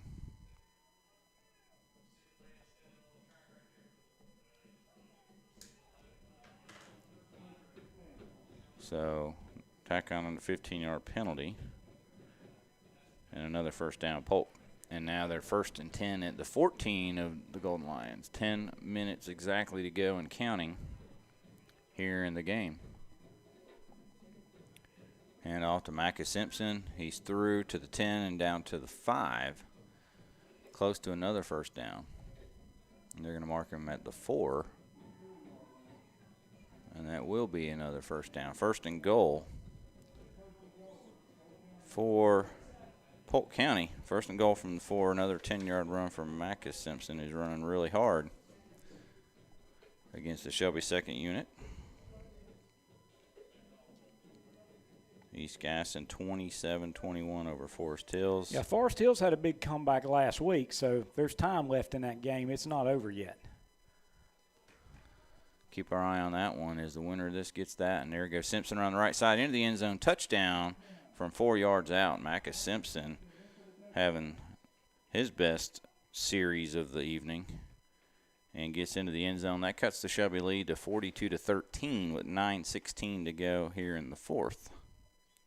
So still a lot of game action to go in this one. On for the point after is Logan Nodine, and this is a Settle Heating and Air point after touchdown. Touchdown sponsored by Numbers Tax and Bookkeeping. That was a 4-yard run by Macca Simpson. Snap, hold good, kick is pulled left, no good, and remains 42-13. Shelby will take a 30-second break. Be back with another Jam & J's Pizza Factory kickoff. The automobile rates have never been better than now at Reed Lindsay State Farm Insurance Agency in Shelby. If you're in the market for automobile insurance, now is the time to see Reed Lindsay State Farm Insurance. Their mission is to help people manage the risk of everyday life and help you recover from the unexpected and realize your dreams. You'll find a friendly staff that will work hard for you and your insurance needs. From auto to home to property, life insurance, and more, see Reed Lindsay State Farm Insurance Agency, 1671 East Dixon Boulevard in Shelby, open 9 to 5 Monday through Friday, online at reedlindsay.com. You know, fall and winter are just around the corner. Make sure your car is ready for what the winter weather brings with a stop in at your nearest All-Ray Tire in Cherryville, Forest City, Shelby, and Morganton. From an oil change to a tune-up to the lowest prices on tires, brakes, and alignments, All-Ray Tire can help. Get your oil changed for much less than you'd pay anywhere else. That's All-Ray Tire, East Main Street in Cherryville, Highway 74 West in Shelby, and on West Main Street in Forest City. Also, Carbon City Road in Morganton. That's All-Ray Tire. All right, back for a Jam & J's Pizza Factory kickoff. This time it's by Polk County's Nodine, and puts a pretty good leg into it, taking it around the 15 by Tristan Tate, and Tate's to the 25, steps out of a tackle across the 30, still on his feet, 35-40, 45-50, 40, 30, hits the sideline. He's going to be caught from behind and thrown out of bounds at the 10-yard line. Nice tackle from behind by Antonio Simpson. Somebody lost a shoe at the 30. I think that was him. He ran with one shoe. So he took one shoe for 10, 20, 30, 40. he ran 60 yards on one shoe. It's pretty good. Yeah, and he's a freshman. Last week he came in and had, I think, about a 60-yard, 59 or 60-yard touchdown run. And you can see why the team is really high on that freshman. So Shelby's going to get it on the Polk 10. So for the first time all night, Shelby's got good field position. And let's see who's in at quarterback. There's a whole bunch of new. It's Drew Hollifield. Receivers are 34, Khalil Foster. Still trying to get receivers in there. 32, Landy Goolsby. Handoff to, I believe, Key, and he's knocked backwards. He gets to the line of scrimmage, and that play just looked doomed from the start. Yeah, he almost didn't get the handoff. And then when he finally got his hands on it, he ran up in there and was met rather rudely. Was pretty much hit in the face. And, you know. Yeah. No gain for, I believe that's Key in there. There's a 28 on the roster, but I believe that's 22. Second and goal from the 10. Hollifield barking instructions. Looks to the sidelines. Now he'll run the option to the left, and this is a keeper all the way. He's bouncing it all. He's running out of room. He's inside the 10 and down near the 5, but I think he's out of bounds back at the 6. That's a quarterback sweep was what that was. Yeah. So he just took it around the end. Yeah, there was no intention of giving that to anybody else there. 4-yard run, third and goal from the 6. And you'll get that with Hollifield. Much more of a running quarterback than Lee. Pretty contrasting styles. Well, he's definitely a running quarterback. He's just run from the left sideline over to the right sideline to get the play, and now he's got to run all the way back over to the left hash. So he just ran quite a ways. 8 seconds left on the game clock, on the play clock. 3rd and 6. And he's going to roll right. He's going to throw it, and it's batted down at the line of scrimmage. He did have T.J. Griffin open for a sure touchdown, but rising up from that defensive end, or 52, Kanye Staley, who's also punted tonight. So the incomplete pass makes it 4th and goal from the 6. And Shelby's offense stays out there. I like the play call, and Shelby's run that for touchdowns 3 times this year. They've hit Sam Baldry with it twice and T.J. Griffin with it once, and that was, again, trying to hit T.J. Griffin. Into the backfield comes Tristan Tate at running back. So they have to take a timeout. We're down to 6 seconds. Late getting the receiver out. We're down to 2-1. They do snap it, and Hollifield's going to keep it around the right side. He's got room. He's going to dive towards the pylon. And they're going to call him short. He may be hurt too, or or his feelings are hurt. I think he's ill because he got 5 but needed 6. Well, he got 5 3/4. Yep. Now they'll probably mark it back at about the 6-yard line because that's what the tendency is right now. But they're going to put it at the 1. So Polk will start in easily their worst field position as Shelby unable to convert after that kickoff return all the way to the 10. But sometimes, Jeff, that's the hardest thing is when you have to go the full 10. It really is. 1st and goal from the 10 is tough. Under center is the quarterback, Casey Byler, and he's going to hand it off. Shelby's up to the task. Nice tackle for maybe a yard, and that was Marcus Simpson again. So give him 1.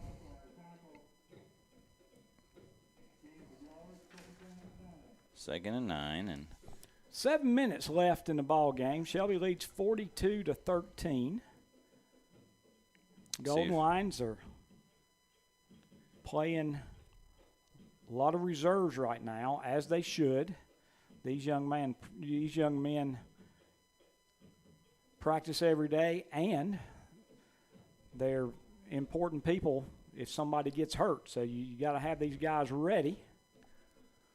And handoff, and they've broken loose. That's Simpson, and he's at the 30, 35, 40. It's a foot race. He's at the 50. Tackle from behind by 43, Cameron Tate.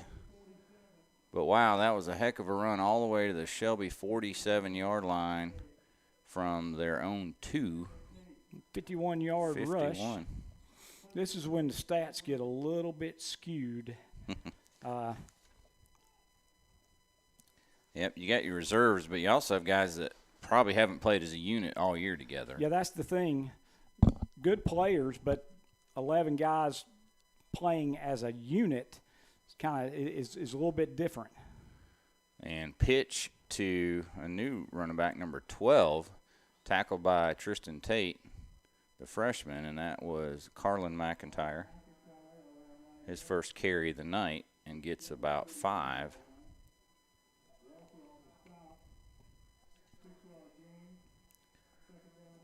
And McIntyre actually came into the game as their 5th leading rusher, but that's just his first carry. Gets 5, and it's 5:28 to go here in this one. Second down from the Shelby 42. Crest leads West Rowan 28-15. East Gaston has gone up 2 scores now, and there's McIntyre again. He's hit pretty hard, and a bunch of flags come out as Nick Norris. You're going to call a face mask. Nick Norris, the freshman, on the tackle. And it will be a face mask. So 2-yard pickup by McIntyre, but tack on another 15. I take that back. It was going to be offsetting penalties. It was a holding penalty on Polk and then a face mask on Shelby. So replay the down? Replay the down. All right. I've been impressed with this Polk County football team. You can tell they're very well coached. They don't make many penalties. They haven't, they haven't missed a lot of assignments. They've just been blitzed by 500 yards passing, and Shelby was able to do pretty much what they wanted to offensively, and then Shelby's defense has been good overall, and but still this Polk County team got down 21-0 at the end of the first quarter. One of the Shelby players is injured, and we get an injury timeout. But since it was 21-0, it's now 21-13. So Polk has stayed right in the ball game. Injury timeout. We'll take it. We'll be back after this message from our sponsor. Shelby leads 42-13 on our Mr. Sparky scoreboard. Buffet is open at Jammin' Jay's Pizza in Shelby. Come in now and enjoy your favorite pizza and salad bar too. The buffet is open with your safety in mind. And you can order online by calling 704-600-6182. Jammin' Jay's does residential delivery. Again, just call 704-600-6182. Just visit the website at jamminjayspizza.com. They're open Tuesday through Sunday. Again, the buffet and salad bars are open at Jammin' Jay's Pizza. 1011 Grove Street in Shelby, right behind KFC. That's Jammin' Jay's Pizza. If you've ever worked in the tire industry, Oakey's Tire in Shelby has a job for you. Oakey's Tire is looking for experienced tire technicians. They have a job right now for you. And remember Oakey's Tire for all of your tire needs. They even carry big truck and tractor tires. They also feature road service and are a North Carolina inspection station. Call 704-487-7392 for Oakey's Tire, 800 West Warren Street in Shelby, and see their page at whatsupshopper.com. When you're in the field, downtime is not an option. That's why now is the time for a service inspection at James River Equipment. Whether you own a John Deere tractor, planter, forage harvester, or baler, James River has a summer service special that's right for you. When it comes to quick diagnosis and expert service professionals, James River delivers. Schedule your service at your local James River location or online at jamesriverequipment.com. James River delivers. Injured Golden Lion was Devontae Green. He comes off on his own. He'll be replaced in the lineup by 78 Micah Daniels, who is a 6'3", 315-pound junior. And hand off to Weaver, and he's broken into the secondary and down to about the 29 of Shelby. Pickup of about 12, maybe 13. And what you're seeing now is the first team offense against the second and third team defense, and again a unit that is a bunch of good parts but probably haven't played together. A lot of these guys were playing JV, and some of them are varsity reserves, and so hard to know what the guy next to you is going to do because you haven't played with them all year. But holding their own. 1st and 10, 3:40 to go in this one. Byler in the shotgun, Weaver behind him. He's going to throw it. Late pressure from Jay McNeely. He gets rid of it, and he's got a man open. That's Chupp. Corner of the end zone. Touchdown, I believe. And it is. So Byler to Chupp. And another touchdown for Polk County as they're making this one respectable. 42-19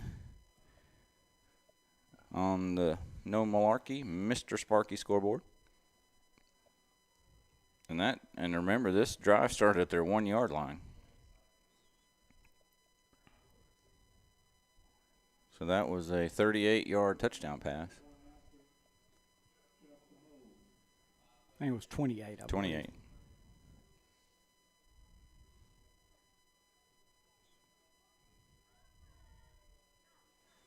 Yep, 28.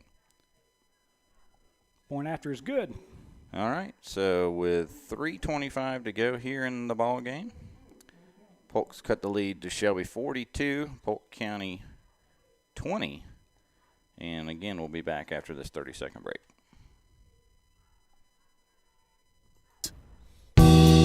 Save $20 on select automotive services when you mention this radio ad at Butler's Tire and Auto in Kings Mountain. Come in now for all the details and save $20 on your next service job. Butler's Tire and Auto in Kings Mountain has been serving this area for over 25 years. From an oil change to transmissions to a tune-up. New tires too.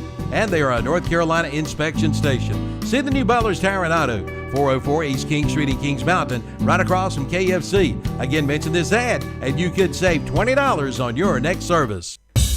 When it comes to taxes, you need to see the tax professional. That's Noah Kay at Numbers Bookkeeping and Income Tax Service in Shelby. And if you've gotten a little letter from the IRS, come see Numbers. Get the advantage. They'll help you take advantage of the credits and deductions that you deserve. Just call 704-484-2783. See Noah Kay at Numbers Bookkeeping and Income Tax Service, 707 South Lafayette Street in Shelby. They are there for you. Nodine to kick it off. Jam and Jay's Pizza Factory kickoff. And he's going to put it high and deep, and it's going to bounce. It's actually going to be fielded. That's a heck of a catch. Heck of a catch over the shoulder by Bridges, and he's out across the 30-35. Did he step out of bounds? He's going all the way for the touchdown, but they're saying, nope, he stepped out way back here at the 35. Somewhat fortunate. His mouthpiece is flopping. You got to have that thing in your mouth. You see it? Yep, I sure do. I was waiting for him to call him for that's a penalty. I don't remember exactly what it's called. That was an amazing catch, though. He ran backwards about 20 yards and caught that kick directly over his head. That's difficult. So 3:13 left. Santana London in at quarterback for the Golden Lions. He's a sophomore JV quarterback brought up for the playoffs, and he's going to turn to hand it, but the running back was doing something else, so he's going to have to run it, and he gets just the line of scrimmage. So no gain there. 2nd down and 10. And here's another situation with guys that haven't played together, and see how this goes. Well, looking ahead, if Shelby doesn't get 10 yards, they may have to punt, and Shelby has punted 20 times this year. And I don't know the last time they punted. They didn't punt last week. They didn't punt against Burns. I'm not sure they punted against East Gaston. I'm not sure the last time they punted. It might have been against Crest. It's a little pass forward for a 3-yard loss. That was that little pitch to the man in motion. That was 32 Goolsby, and he loses. Let's see how many he lost. 2 or 3? 4. 3. 3-yard loss. 3rd down and 13. At this point, Polk is still playing the same 11 that they've played basically the entire game. Under 2 to go in this one, and Polk shows blitz. And they jump off sides. And so that loss is now a positive, as it's a 5-yard penalty against Polk. I think that's their second penalty of the game. Yep, second penalty of the game. First in this half, and it'll be third and 8 for Shelby instead of 3rd and 13. London in the shotgun, looks to the sidelines for the call. Nobody's going to give him a call, so he's on his own. No, I'm just kidding. Blue gives him the signal. And he's going to hand it off. Running back's hitting the backfield. I think that's Tate, and he's going to lose a couple, maybe 3 even. And Polk is going to take a timeout. So we'll take it, too, as when we come back, Shelby will be in the 4th and long. Back after this. For that next birthday, anniversary, or special event, make it big, and we mean real big, with Yard Cards from Bradley's in Shelby. Yes, Bradley's in Shelby now does Yard Cards. Let them card your yard. No matter the request, Bradley's can do it. From signs to banners to magnets, and now Yard Cards. Get it done by Bradley's. Just call 704-484-2077. Visit the website at bradleysinc.com, located at 2522 West Dixon Boulevard in Shelby. When you're in need of a morning pick-me-up, it's time to pick up breakfast at McDonald's. Order up a delicious sausage McMuffin with egg, hot, savory sausage, freshly cracked fluffy eggs, and melty cheese. It's the classic recipe for turning any morning into a good morning. Mix and match 2 breakfast sandwiches for just $4.39. Pick from a sausage McMuffin with egg or bacon, egg, and cheese biscuit. Ba-da-ba-ba-ba. Prices and participation may vary. Cannot be combined with any other offer or combo meal. Single item at regular price. Offer valid when products served. Jack Berkowitz in to punt for the first time tonight for the Golden Lions. And it may be the first time in about a month. 3rd and 11. Not much of a rush. He gets off. He kind of slips as he kicks it, and the ball actually takes a good bounce for Shelby. And hits one of the Shelby defenders running along beside it. Burko. Don't want to get him hurt. He's going to be needed a couple of more times next week because he plays for the Shelby High men's soccer team, who defeated Community School of Davidson last night 2-0 right here, Jeff, to go to the Final Four, which is the Western Regional Final against Lincolnton Monday night. Great win by the Golden Lions. And another congrats to the Shelby Middle School, who won the Tri-County Championship, defeated Crest a couple of weeks ago for their second straight title. Avenged a loss to the Dragons in the last regular season game. 1st and 10 for Polk County. They start at their 37. Byler to throw it. He's got a lot of time. Late pressure over the middle, incomplete, intended for Chupp. He got pressure from 72, Justin Ross, right up the middle. And now 1:04 to go in this one. 2nd down and 10. And as you said, Polk's keeping their guys out there, trying to fight for every yard, I guess, in this sure to be their last game of the season.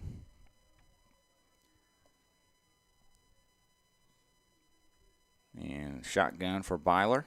2 receivers right. In motion goes Micah Simpson. He rolls right. Again, here comes Micah Daniels. He hits him as he throws it, and it forces the overthrow as it's well overshot Chupp, and bring us up 3rd and 10. Fans fired up from the really good play from that D-line the last 2 snaps. And now a flag comes in late. Holding on Polk County. Shelby declines that to bring up 3rd and 10.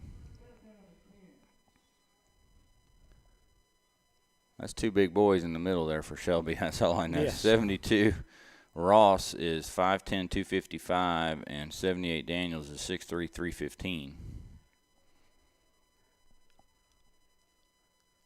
And then you got McNeely and 90 Wood on the ends. Hunter Lee in at linebacker. Handoff on 3rd and 10 to McIntyre, and he fights for about 7. Clock continues to run. They're at 42 seconds and counting. And they're going to mark it as a 6-yard gain. And it's 4th down, 4th and 4. They'll surely go for it here. And this could be the last play of the game. There's 22 seconds, and they're taking their time. Probably going to snap this under 15. In motion goes Simpson. Pitch to McIntyre on the right side, and he's got the first down, but he's down inbounds at the 50.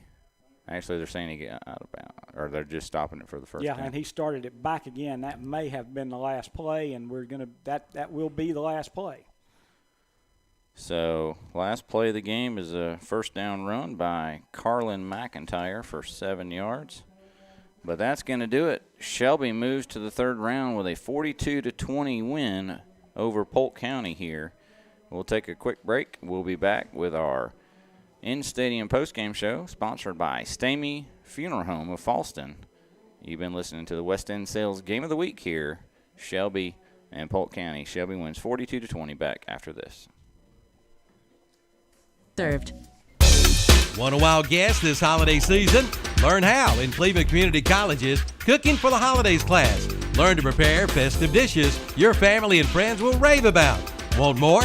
Learn the basics of cooking professionally in the 10-week Culinary Academy. Don't delay. Register today.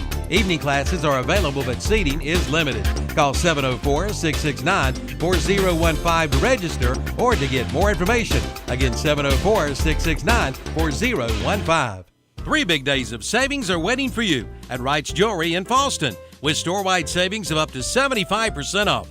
Friday, November 26th, it's the Black Friday after Thanksgiving sale. Saturday, November 27th, it's the Small Business Saturday sale. And on Monday, November 29th, it's the Cyber Monday online sale with Matt and Jennifer at 7 p.m.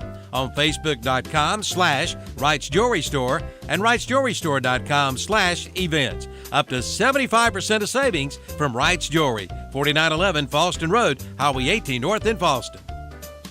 The Get Holiday Ready sales event is underway at Classic Ford of Shelby. This year, don't just get ready, get holiday ready. Right now, get 1.9% APR financing for up to 60 months, plus a $500 bonus check on the 2021 Ford Bronco Sport. Plus, get 0% financing for up to 60 months, plus $500 bonus cash on the Ford F-150. And get 0% financing up to 60 months on the Ford Escape. And get up to 125% over Kelley Blue Book on your trade-in. Offer good through November 30th at Classic Ford of Shelby, 1775 East Dixon Boulevard. Online at ClassicFordofShelby.com. Sism & Son Paint and Body Shop, a local family-owned business for over 21 years, wishes Cleveland County high school teams the best of luck this season. Located at 2027 Shelby Road in Kings Mountain, they offer auto and truck body repair and painting, motorcycle refinishing, and dent removal. They're known for the quality of their work and their dedication to their customers. In their own words, we work for our customers, not for the insurance companies. We have your best interest in mind. Call 704-730-0050. Sism & Son Paint and Body Shop. They're there when you need them. Robert Morgan Funeral and Cremation has served Cleveland and Rutherford County families for over the past 8 years with compassion and care for every family they have served. It has been an honor to help you in your darkest hour. Robbie is a native of Rutherford County and is proud to open his Rutherford Chapel, located at 124 Fairhope Street in Forest City, to offer their services locally to you. Please call 704-538-8080 or 704-300-2343 for information and pricing, or visit them on the web at rsmorganfsl.com. It's hard to stop a train, especially when it's a train heating or cooling system from CSI Mechanical in Shelby. CSI Mechanical in Shelby is Cleveland County's and this area's train dealer for sales and service. Whether it be residential or commercial, CSI Mechanical and Train is there for you. Schedule an appointment online at csimechanical.com or give them a call at 704-600-6267. It's hard to stop a train. CSI Mechanical, 1243-1 East Dixon Boulevard in Shelby, right behind Hendrick Appliance. All right, welcome into our post-game show sponsored by Stamey Funeral Home of Falston. Final score here tonight, Shelby wins 42-20 over Polk County. They'll move on to the third round to face conference opponent East Gaston, we believe, who had a 14-point lead on Forest View late.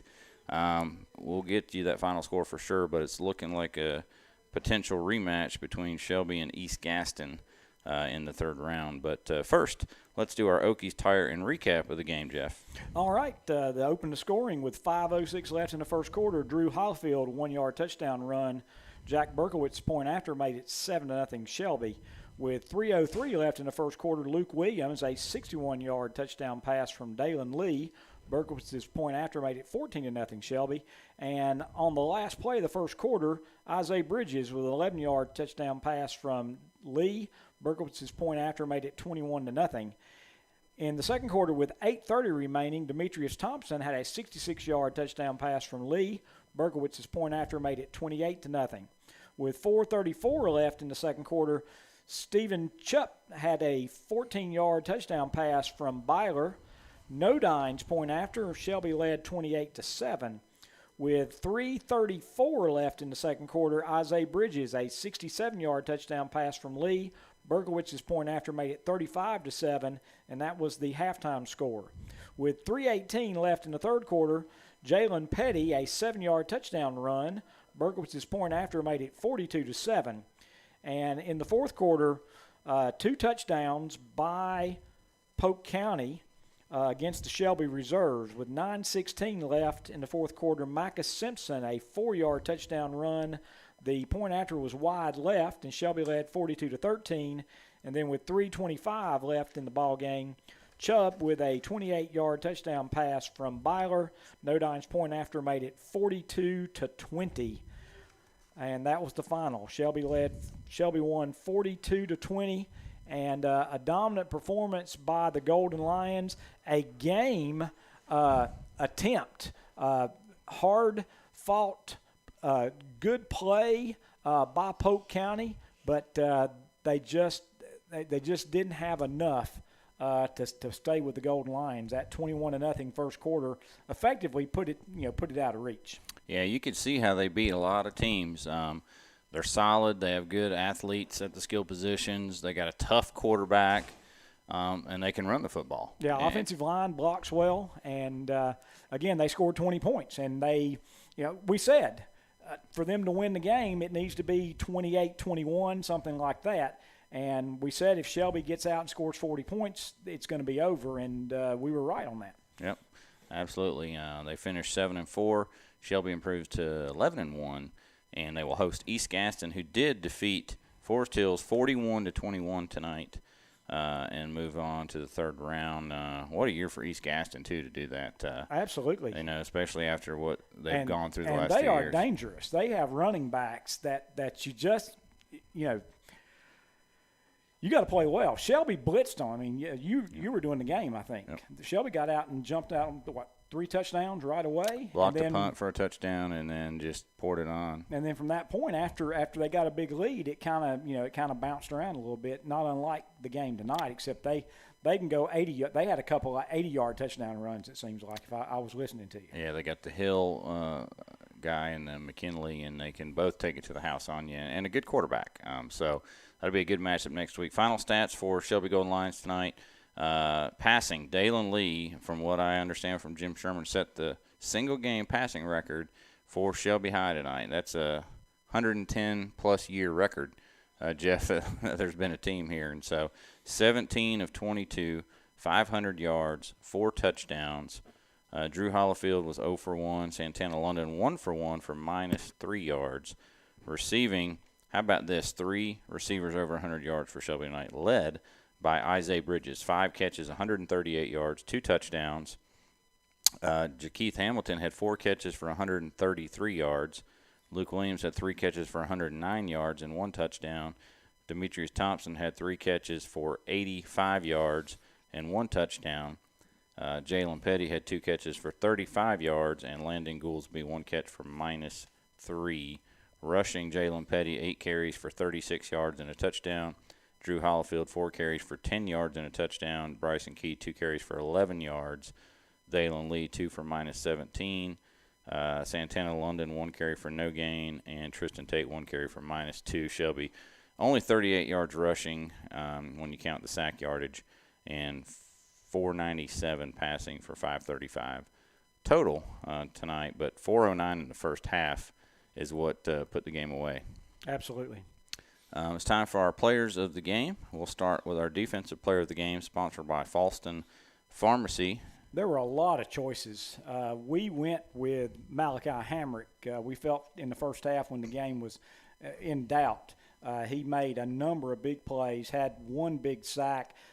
2 or 3 times he forced a really early quick throw, a rattled throw, and made quite a few tackles. Of course, the secondary was strong.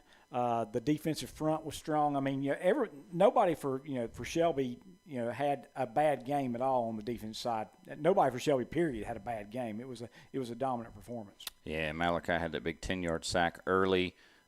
Another couple of tackles in the receiving game where it looked like the guy had, a catch, and then all of a sudden it was a 2-yard gain. Yeah. Because he came from nowhere. And Malachi Hamrick, our Falston Pharmacy defensive player of the game. Our offensive player of the game, sponsored by Hojo Power Sports, and we went with Isaiah Bridges. Again, could have picked a lot of different people for that. Yeah, 3 guys over 100 yards receiving, but he had the most catches and the most yards and the most touchdowns. 5 catches, 138, 2 touchdowns. And how about that kick return that he had where he went over the shoulder and caught it? That was a pretty impressive play as well for Isaiah. He also caught a touchdown that got called back from a penalty.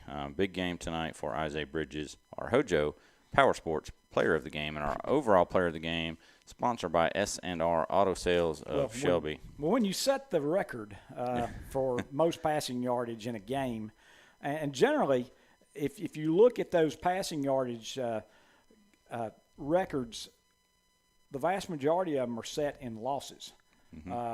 When Shelby when you throw for 400 or 500 yards, you're having to throw for 400 or 500 yards, and you've been behind. But this was a situation where he was just on and made great throws. And just what can you say? 500 yards passing. Yeah, and he spread it around. I mean, when you have 4 guys over 80 yards receiving and at least 3 catches, you're not just honing in on one guy. You're looking. That means you're making reads, right? And that's what he did tonight. And we talk about hitting receivers 35 yards downfield perfectly in stride while they were running. So it was a great night. Big night. And in a game where you had 2 backups come in and spell you, he could have had more yards even. Right. So big night for Dalen Lee, 500 yards passing, 4 touchdowns. That brings his season total, I think, to 41 touchdowns with just 3 interceptions. All of those in one game, by the way.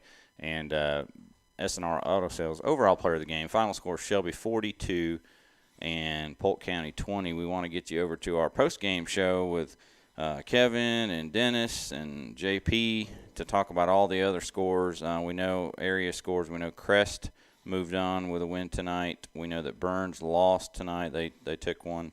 They lost to Hendersonville on the road.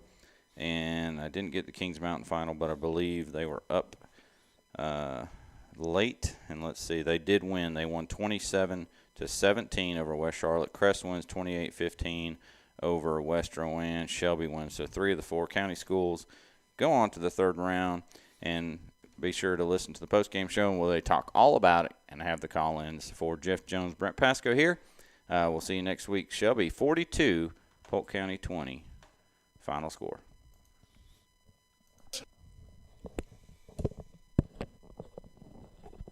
Get a great deal on versatile Kubota equipment today, like Kubota BX and L Series compact tractors, part of our under 100 horsepower tractor lineup rated #1 for reliability, Z Series mowers, and Sidekick utility vehicles. Stop by your local Kubota dealer today. Bring home the Kubota BX 2380 tractor for 0 down, 0% APR for up to 60 months, now through December 31st. See us or go to KubotaUSA.com for more details. Your Kubota dealer is Parker Farm Service, 126 Bessie Drive in Kings Mountain. No matter what you need to keep your home cool and comfortable, Settle Heating and Air has it. From complete Comfort Maker cooling systems to the latest in Wi-Fi capable